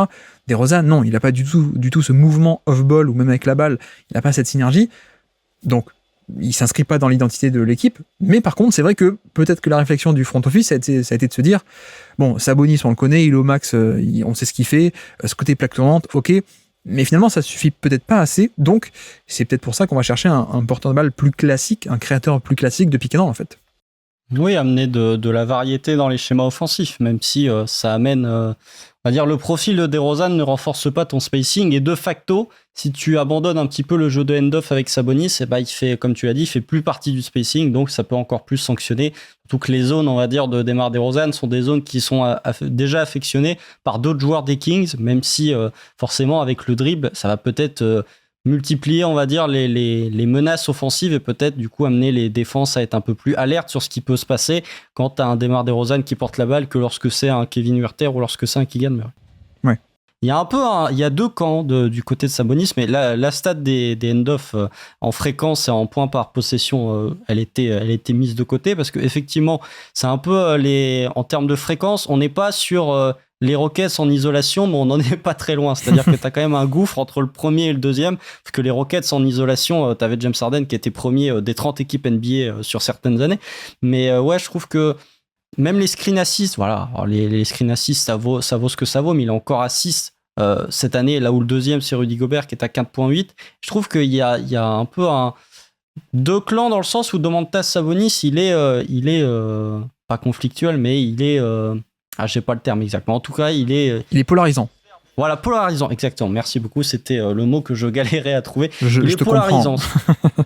Mais il est... Ouais, voilà, ça, toujours, ne pas trouver le mot qu'on veut dire sachant que c'est le mot le plus important de la phrase, ça arrive souvent, mais il est polarisant et moi je suis encore une nouvelle fois entre les deux camps, c'est-à-dire que je peux comprendre d'un côté dire oui, Domantas Sabonis, on va dire son passing game n'est pas aussi valuable que celui d'un Şengün par exemple ou celui d'un Nikola Jokic parce qu'on est sur beaucoup de hand-off, on n'est pas forcément sur la créativité comme peuvent l'être les deux autres intérieurs que je viens de citer. Mais de l'autre côté, je pense que le passing si on parle du passing de Domantas Sabonis et qu'on parle justement du hand-off, je pense qu'il doit forcément être mis en lien avec son jeu d'écran qui, lui, pour le coup, est de très bonne qualité. Et je pense que, oui, certes, le passing de Domantas Sabonis n'est pas aussi exceptionnel que celui de Şengün ou que celui de Jokic, mais si tu le cumules avec sa pose d'écran qui est excellente, ça va ramener des situations où peut-être que le process va être différent, mais peut-être que finalement, les joueurs des Kings qui reçoivent un hand-off plus une pose d'écran de Domantas Sabonis vont avoir des situations de tir aussi bonnes qu'une passe magique de Jokic ou qu'une passe magique de Şengün. Après, il y a un autre point aussi, et sur lequel c'est un peu plus débattable, entre guillemets, c'est son manque d'impact au scoring. C'est-à-dire que Domantas Sabonis, si on prend le True Shooting Plus, il est bien mieux que Şengün. Par exemple, Şengün est en dessous de la moyenne NBA ou tout juste dans la moyenne NBA, alors que Sabonis est à 110, par exemple. Mais il n'a pas forcément le volume au scoring pour pouvoir peser sur les défenses, comme peut le faire un Nikola Jokic, par exemple. Donc c'est un joueur qui prend assez peu de volume en termes de tir, assez peu de création individuelle, et même on est sur du post-up ou alors sur des putbacks, sur des rebonds offensifs sur lesquels il est très productif. Donc voilà, je sais que Domantas Sabonis c'est assez polarisant, je peux comprendre, puis défensivement ça reste un joueur qui a des problématiques, que ce soit en protection de cercle, que ce soit, tu peux pas le faire défendre sur des postes 4 parce qu'il a pas la mobilité, mais tu peux pas vraiment le faire défendre sur des postes 5 parce qu'il a pas la protection de cercle et parce qu'il a pas le coffre physique pour défendre sur du post-up. Mais en attaque, je trouve, pour ce qui est des hand-off, que ça reste quand même un schéma qui est utilisé très souvent et que les Kings ont raison d'utiliser de manière aussi fréquente parce qu'elle est efficace, comme tu l'as dit, dans le top 5 de la ligue en termes de points par possession. Mais je sais que le passing de Sabonis est assez critiqué parce que oui, beaucoup de hand-off, mais je pense que ça doit quand même être mis en lien ou ça doit être complémentaire de son jeu d'écran. Je pense que les deux cumulés font que, en fait, il est peut-être quand même valuable, le passing game de Sabonis. Pour moi, il est extrêmement valuable. Et sans non plus tomber dans un côté c'est stylistique versus la valeur, mais tu vois, pour moi, effectivement, on n'a pas une dose de créativité comme certains, mais la force de Sabonis, pour moi, c'est la prise de décision, en fait. Et c'est pas que le bon choix, je fais la passe là, alors qu'il y a un défenseur, ça fait un turnover. Non, mais il y a toute une notion aussi de timing, de savoir lire les défenses. Voilà, dans ce côté prise de décision très global, en fait. C'est pas, comme dit, c'est pas juste, il fait pas de turnover. Non, il y a le timing d'action, la manière dont il place les ballons, etc.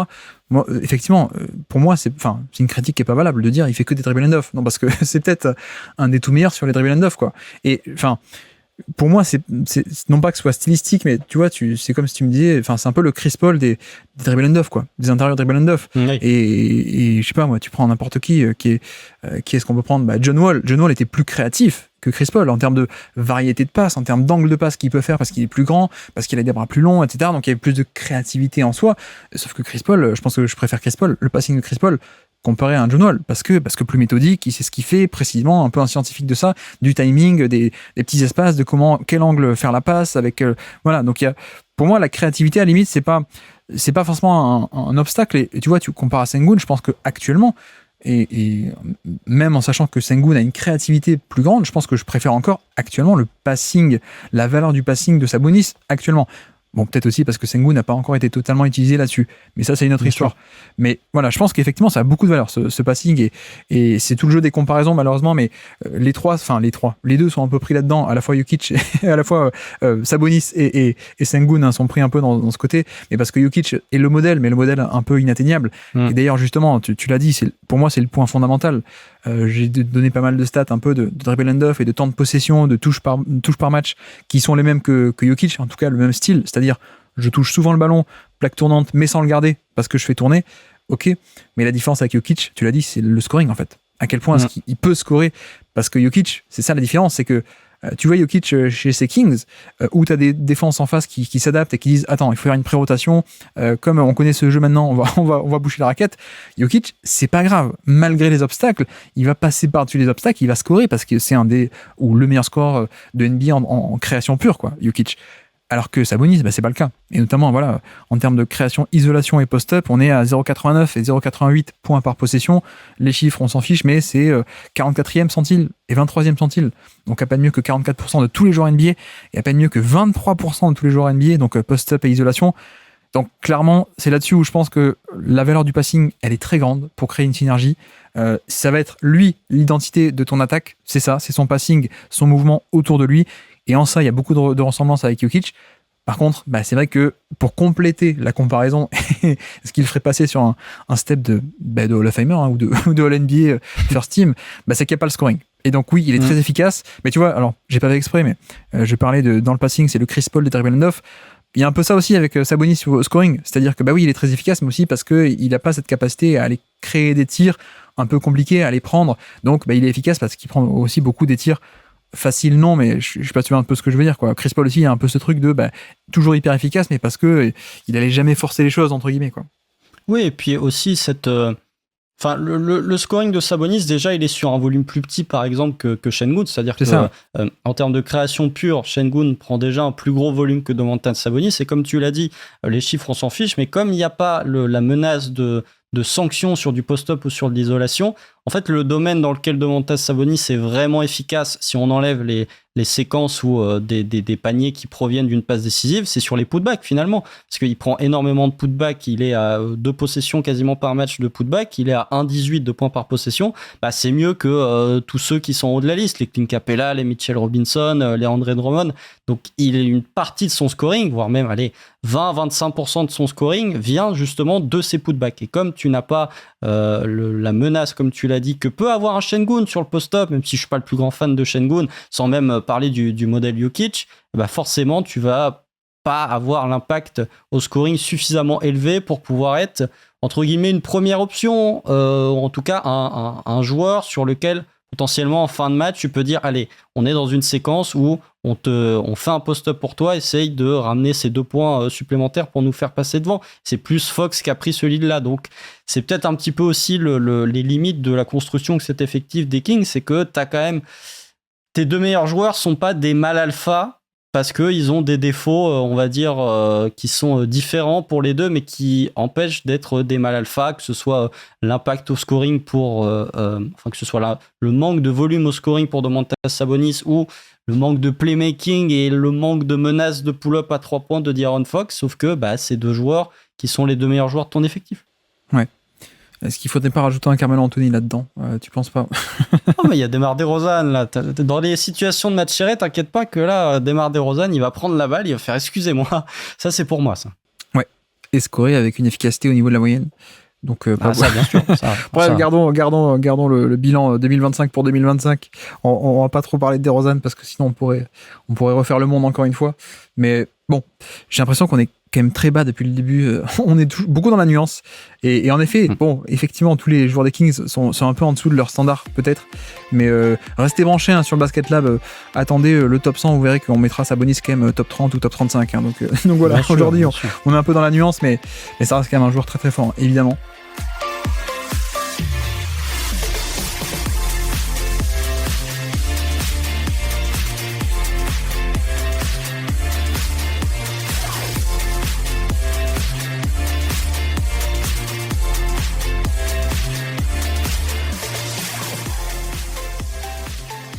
Bref, avançons et finissons peut-être avec du positif, je suppose. Donc, quelle est ta 5e stat du jour à nous présenter pour ces Kings 2024 ? Du coup, c'était la stat des end-off de Sabonis et des screen assists de Sabonis, mais sinon on peut... Parle-nous de Keon Ellis, tu dois avoir des stats sur Keon Ellis, je t'en prie. J'en ai des stats sur Keon Ellis. J'aime beaucoup le profil. Alors, on est encore sur un profil...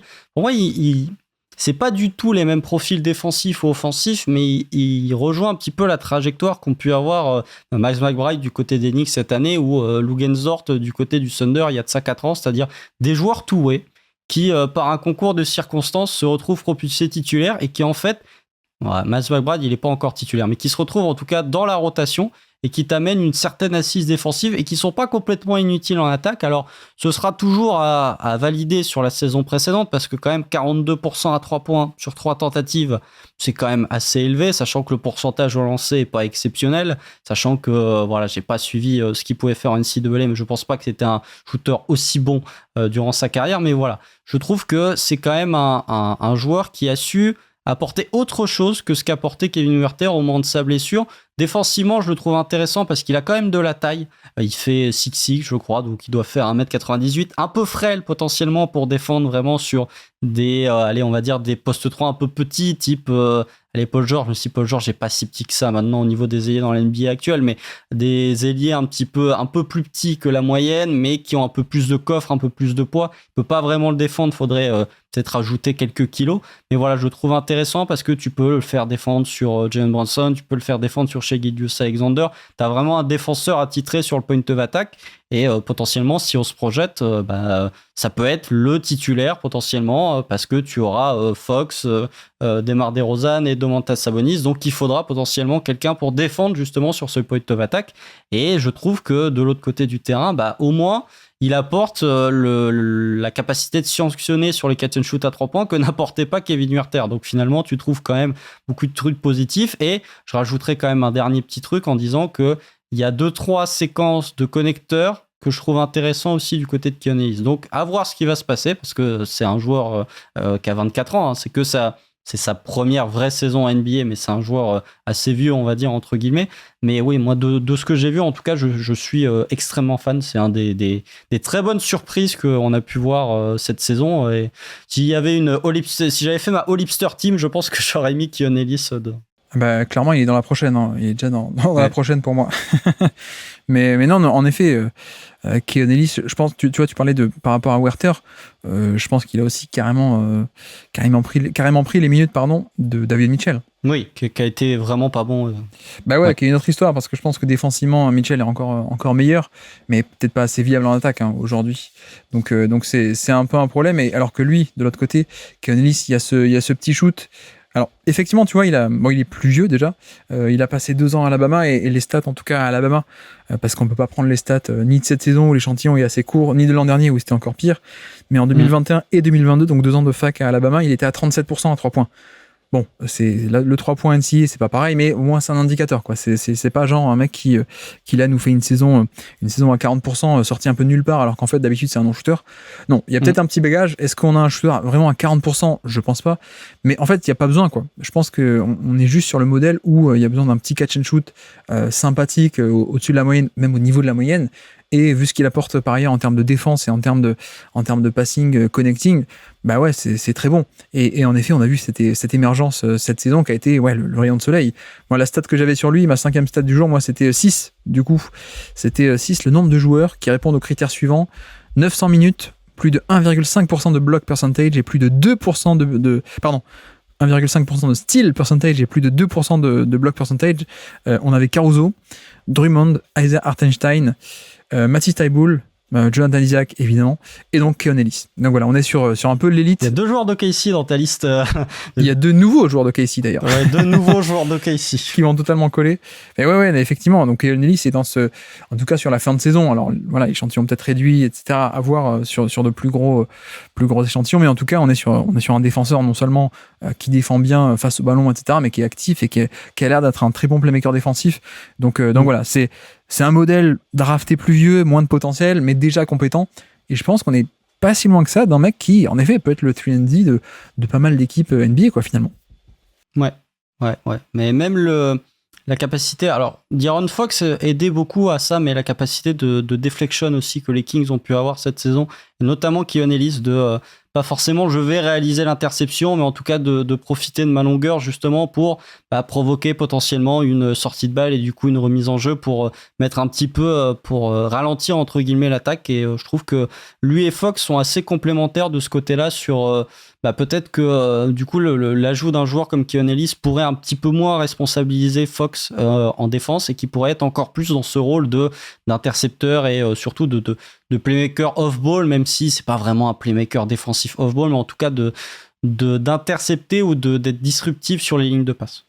Ouais, même si l'image de la saison pour lui, c'est quand il se fait avoir par Jalen Brunson. Hein.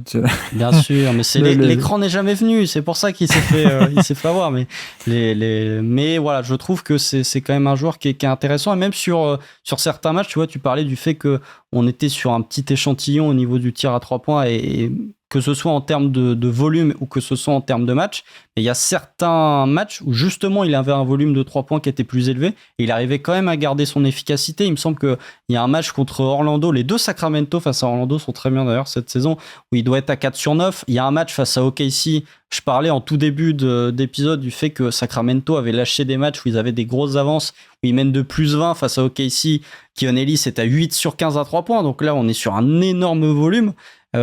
À voir, peut-être qu'avec un temps de jeu qui va augmenter, il restera, allez, on va dire que 42%, j'y crois pas, mais si tu peux être à 38, 39% sur 5 ou 6 tentatives, c'est aussi rémunérateur, entre guillemets, que d'être à 42 sur 3, quoi.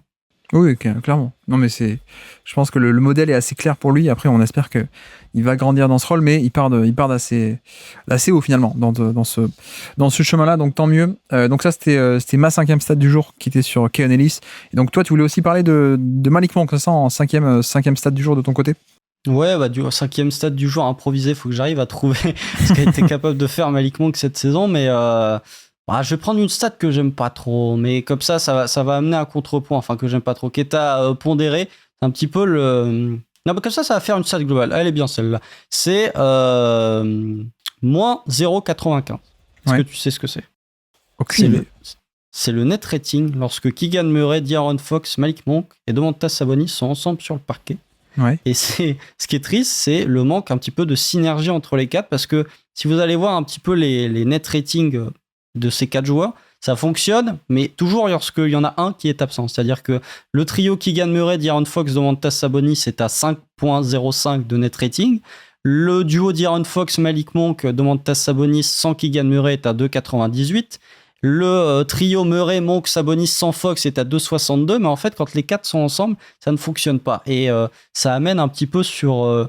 le rôle de Malik Monk, un petit peu le profil de 6e homme de Malik Monk, c'est-à-dire que on connaît ces profils de 6e homme, ça fait une bonne quinzaine d'années. Jamal Crawford, Terrence Ross, Jordan Clarkson, DD, même Tyler Hero dans une moindre mesure avant qu'il passe titulaire, mais de ces profils de joueurs qui sont peu efficaces, qui, même lorsqu'on regarde leur impact, lorsqu'ils sont sur le parquet ou lorsqu'ils sont pas sur le parquet, est pas forcément le plus qualitatif, on va dire, mais qui restent quand même des joueurs importants. Et ça, c'est pas une limite entre guillemets, mais le rôle de Malik Monk qui s'inscrit parfaitement dans ce qu'a pu être par exemple Jordan Clarkson de je vais créer, je vais être le deuxième porteur de balle, je vais être le principal créateur, que ce soit via le dribble ou que ce soit via le playmaking de la seconde unit, mais ça se ressent pas forcément sur mon efficacité ou mon impact n'est pas forcément le plus valuable au niveau des ratings. Donc voilà, il a terminé 2e du 6e homme de l'année derrière Naz Reid qui lui était plus efficace mais moins créateur au niveau du dribble. Et du coup, parler de Malik Monk qui, malgré tout, a prolongé d'ailleurs sur un contrat qui est, on va dire, de bonne qualité pour le rôle, parce qu'il n'a même pas été officiellement free agent. Il a prolongé, il me semble que c'est 78 sur 4. Donc ça aide un petit peu les finances de Sacramento. Mais voilà, je sais pas trop, c'est pour te lancer un petit peu aussi sur ce rôle de Malik Monk où c'est des joueurs très flashy, entre guillemets, qu'on considère comme valuable parce qu'on les met dans la course pour le 6e homme et entre guillemets, ce sont des joueurs impactants, mais finalement, quand on regarde l'efficacité, lorsqu'on regarde leur présence sur le parquet, peut-être que l'impact n'est pas si positif que ça. Je sais, j'irai quand même pas jusque-là, parce que effectivement, il y a des points par match en sortie de banc, mais ce que j'aime bien avec Malik Monk, c'est que il y a un peu ce côté où il est un moteur d'attaque de la seconde unité, quoi. Et pas qu'un moteur de par son allez, je prends le ballon, je vais scorer pour moi, ou allez, je fais un pick and roll, je vais distribuer, mais il y a un peu un côté où aussi de par le jeu sans ballon, il peut continuer un peu cette synergie de le Sabonis, Werther, etc. Lui il rentre et il apporte aussi ce mouvement. Donc en effet, ça a aussi de la valeur, quoi. C'est pas le poulet sans tête qui rentre, c'est pas le Jordan Clarkson ou un mec quoique Clarkson c'est aussi beaucoup amélioré, mais le Clarkson d'avant, je veux dire, mais le shooter un peu de micro-ondes, quoi. Lou Williams. Ouais. Voilà, exactement. Jamal Crawford des mauvais jours. Je trouve qu'il n'y a pas que ça aussi. Je trouve qu'il y a quand même une certaine création collective, que ce soit par son passing qui s'est bien développé, mais aussi par donc du jeu sans ballon qui permet de créer de l'attaque indirectement et pas directement avec la balle. Mais après, moi, la limite que j'ai, c'est au-delà même de l'efficacité, bon, j'ai pas forcément de grandes attentes là-dessus, même s'il sortait de 2 saisons plutôt pas mal, mais je pense que c'est la défense aussi le problème. Et c'est ça qui en fait limite tout, parce que si Monk était viable défensivement, je pense qu'on n'aurait aucun problème à l'insérer avec des titulaires et un énorme temps de jeu. Mais je pense que ça doit être ça aussi qui limite pas mal l'impact. Et pour moi, on est un peu dans cette caste de joueurs qui est autour des 25 minutes par match. Donc pas non plus, pas titulaire évidemment, mais pas non plus le joueur gadget, le joueur qui sort du banc, qui est assez important, mais qui est un peu coincé entre ces deux statuts parce qu'il y a certaines limitations, certains compromis, et donc tu peux pas l'utiliser sur un trop gros temps de jeu non plus, mais qui tout de même, il a quand même sa valeur quand il est là, quoi. Et je pense que c'est moins vu cette année parce que lui-même un peu moins efficace, un peu comme tout le monde, et puis l'attaque moins efficace. Mais honnêtement, c'est aussi, on parlait de la merveilleuse attaque de l'an dernier, ça fait partie d'un élément important, je trouve, de cette attaque 2023 qui a été élite en NBA. Donc, effectivement, le cas est un peu particulier, mais je préfère aussi surtout retenir l'évolution en carrière sur ce qui est notamment le dribble aussi. Il a beaucoup amélioré ça, et enfin voilà. Là aujourd'hui on en parle, Malik Monk, tout le monde le chouchou de beaucoup de monde, mais tu vois, finalement il fait 4 années à Charlotte en étant drafté assez haut, c'est un échec, quoi. C'est pas mal un échec, et il se relance aux Lakers avant d'arriver aux Kings. Et depuis 2-3 ans, il a développé le dribble pour faire des drives, pour attaquer le panier, pour aller chercher des fautes, et puis le passing aussi. Alors que vraiment, à Charlotte, c'était juste un shooter en sortie d'écran. Donc oui, on n'est pas encore au niveau de un top 50 NBA assuré, mais par contre, ouais, on est sur quelqu'un qui quand même a une certaine valeur, quoi, finalement. Ah oui, c'était pas du tout pour dénigrer Malik Monk, qui est un joueur que moi j'apprécie, hein, mais c'était pour essayer de remettre un petit peu de contexte, ou essayer de pondérer le fait que, comme tu dis, Malik Monk est vu d'un œil très positif, on va dire, parce que voilà, c'est le joueur un petit peu explosif, et même globalement ces joueurs, ces créateurs, ces principaux organisateurs de la Songo'o Unit sont souvent des joueurs entre guillemets qui ont le bon rôle, c'est-à-dire que c'est des joueurs qui sont vantés pour les bons soirs et qui ne sont pas forcément remis en question pour leurs mauvais soirs. Mais sur le profil de Malik Monk, je pense que, comme tu l'as dit, la principale progression qu'il a pu avoir entre cette année et l'an passé, c'est le playmaking, où on n'est pas encore sur un très bon niveau, mais je trouve qu'il a encore augmenté son niveau de playmaking, aussi parce qu'il y avait, entre guillemets, plus de responsabilités, parce que temps de jeu plus élevé, parce que pas forcément tout le temps partager les minutes avec Sabonis, donc du coup, Fox, potentiellement, qui peut jouer dans un rôle un peu plus off-ball, et puis même sur certaines situations de fin de match, où ça a été lui, un petit peu le joueur, justement, à qui on demandait de créer, justement, via le dribble. Il y a quelques séquences par match, pas suffisamment à mon goût, mais quelques séquences où tu peux avoir du De'Aaron Fox et du Malik Monk qui sont utilisés ensemble sur le parquet, donc du coup utiliser un petit peu le jeu off-ball de Malik Monk, même si défensivement tu vas avoir forcément une perte, par exemple si tu remplaces Keon Ellis par Malik Monk. Mais voilà, je trouve que dans ce profil il est vraiment un petit peu le joueur qui, encore une fois, un petit peu le baromètre, je pense, de cette équipe de Sacramento, au même titre que, par exemple, un Kevin Huerter, où dans un soir où tu as un Malik Monk qui est dans un très bon soir, tu peux avoir une excellente équipe de Sacramento parce que le jeu off-ball de Sabonis fonctionnera toujours, et du coup, tu as cet apport via le dribble. Et dans les mauvais soirs de Malik Monk, tu peux avoir une perte et tu peux avoir un manque, et tu peux avoir un joueur assez inefficace qui apporte pas justement une assise défensive que peuvent apporter, par exemple, un Nasrid qui, même si c'est pas un joueur qui est c'est un joueur qui est dans un contexte défensif bien plus favorable du côté de Minnesota que celui du côté de Sacramento, reste individuellement un bon défenseur, ou en tout cas un meilleur défenseur que ce que peut être Malik Monk. Mais voilà, je trouve que dans ce rôle-là, c'est un peu le baromètre de cette équipe. Ouais. Oui, d'accord. On est d'accord pour Malik Monk. On a fait un bon petit tour. Est-ce que tu as des joueurs ou des stats qui te restent, des joueurs dont tu voulais parler? Moi, j'en avais une rapide en bonus, mais c'est j'arrive plus à la trouver, mais je crois que c'est le minutage de Vezenkov, qui était à peine 500 minutes sur la saison, donc 12 minutes par match sur une quarantaine de matchs, qui est déjà reparti à l'Olympiakos, j'arrive plus à parler. L'Olympique. Pour signer un contrat de 18 millions sur 5 ans, ce qui est beaucoup pour l'Europe, évidemment.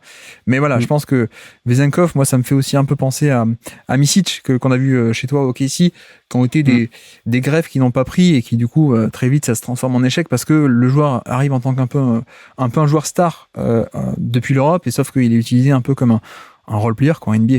Ouais, et puis mais c'était un point justement que j'ai perdu en m'étalant sur Malik Monk, mais le fait que la rotation à 8 entre guillemets des Kings, quand on regarde le minutage, t'as assez peu de joueurs fiables. C'est-à-dire en dehors de Malik Monk, en sortie de banc, t'avais du Trey Lyles, t'avais du Davion Mitchell, comme on l'a dit, qui offensivement a du mal à exister, qui défensivement, de par son manque de taille, peut pas défendre énormément de profils. Chris Duarte, ils ont essayé, mais ça n'a pas fonctionné. Vezenkov, comme tu l'as dit, il a eu un apport assez limité, plus des soucis de blessure en plus en cours de saison, et puis aussi une problématique qu'ils ont toujours pas réglée, c'est le manque de protection de cercle, notamment en sortie de banc. C'est-à-dire que l'intérieur qui était utilisé sur certains matchs, c'était Javal McGee. Là, pour le coup, ça devient un petit peu difficile, le Javal McGee en 2024 dans une équipe qui vise les playoffs. Donc ça, c'est une problématique qu'ils n'ont toujours pas résolue et ils n'ont pas d'alternative en fait. Ils n'ont pas d'alternative crédible et d'alternative dans le profil de ce que peut apporter Domantas Sabonis. Donc ouais, on va voir ce qui va se passer avec les ajouts de cette saison, sachant que ils ont drafté en loterie un joueur qui s'est déjà blessé au niveau de l'épaule et en plus c'était un joueur sur le backcourt qui était censé un petit peu être le remplaçant de Davion Mitchell, j'ai oublié son nom, mais il me semble que non, Jared McCain il est au Sixers. Bon, je retrouverai pas le nom, mais toujours est-il que c'est un joueur qui est déjà blessé et qui sera pas prêt dès l'opening night. Donc il va falloir trouver des solutions aussi pour avoir des joueurs de qualité sur le banc, sauf que les finances sont assez complexes, sont déjà suffisamment complexes comme ça, et ça va être difficile de trouver vraiment un 7e, 8e joueur de rotation. Là pour l'instant, le 7e et 8e joueur de rotation, il est assez faible et finalement leur niveau est assez représentatif du niveau dans lequel se retrouvent les Kings de manière globale, c'est-à-dire c'est des joueurs moyens, un petit peu comme le net rating ou comme le positionnement des Kings cette saison. Je suis d'accord. Bon, Davion Mitchell aussi, qui a été échangé à Toronto, donc on verra ce que ça donne à Toronto, mais pour l'instant l'attaque n'est peut-être pas assez grande pour être sur le terrain. Donc voilà, je pense qu'on a fait le tour, on peut s'arrêter là. En tout cas, merci beaucoup Constant d'être passé sur le Basket Lab pour parler des Sacramento Kings 2024. Merci à toi, un plaisir comme d'habitude. Merci à tous d'avoir suivi cet épisode, j'espère que ça vous aura plu. Voici donc pour nos amis les Sacramento Kings qui, comme dit, c'est un peu le propos du podcast, c'est que on a affaire à une saison qui en un sens peut être décevante si on se base sur certains critères et sur certaines attentes de l'an passé, mais peut-être aussi que l'an passé est à relativiser. Voilà, c'est vrai que c'est un peu l'idée, mais à suivre l'an prochain avec cet ajout de DeRozan qui n'est pas anodin, je pense qu'on en reparlera. Donc voici pour les Kings, et pour la prochaine fois, on ne va pas aller bien loin, puisque la prochaine fois, bilan des Golden State Warriors. Et donc, sur ce, je vous remercie de m'avoir écouté jusqu'au bout. Je vous remercie de nous avoir écouté jusqu'au bout. Un grand merci à Constant d'être passé sur Basket Lab. Et moi, je vous dis à très bientôt. Ciao.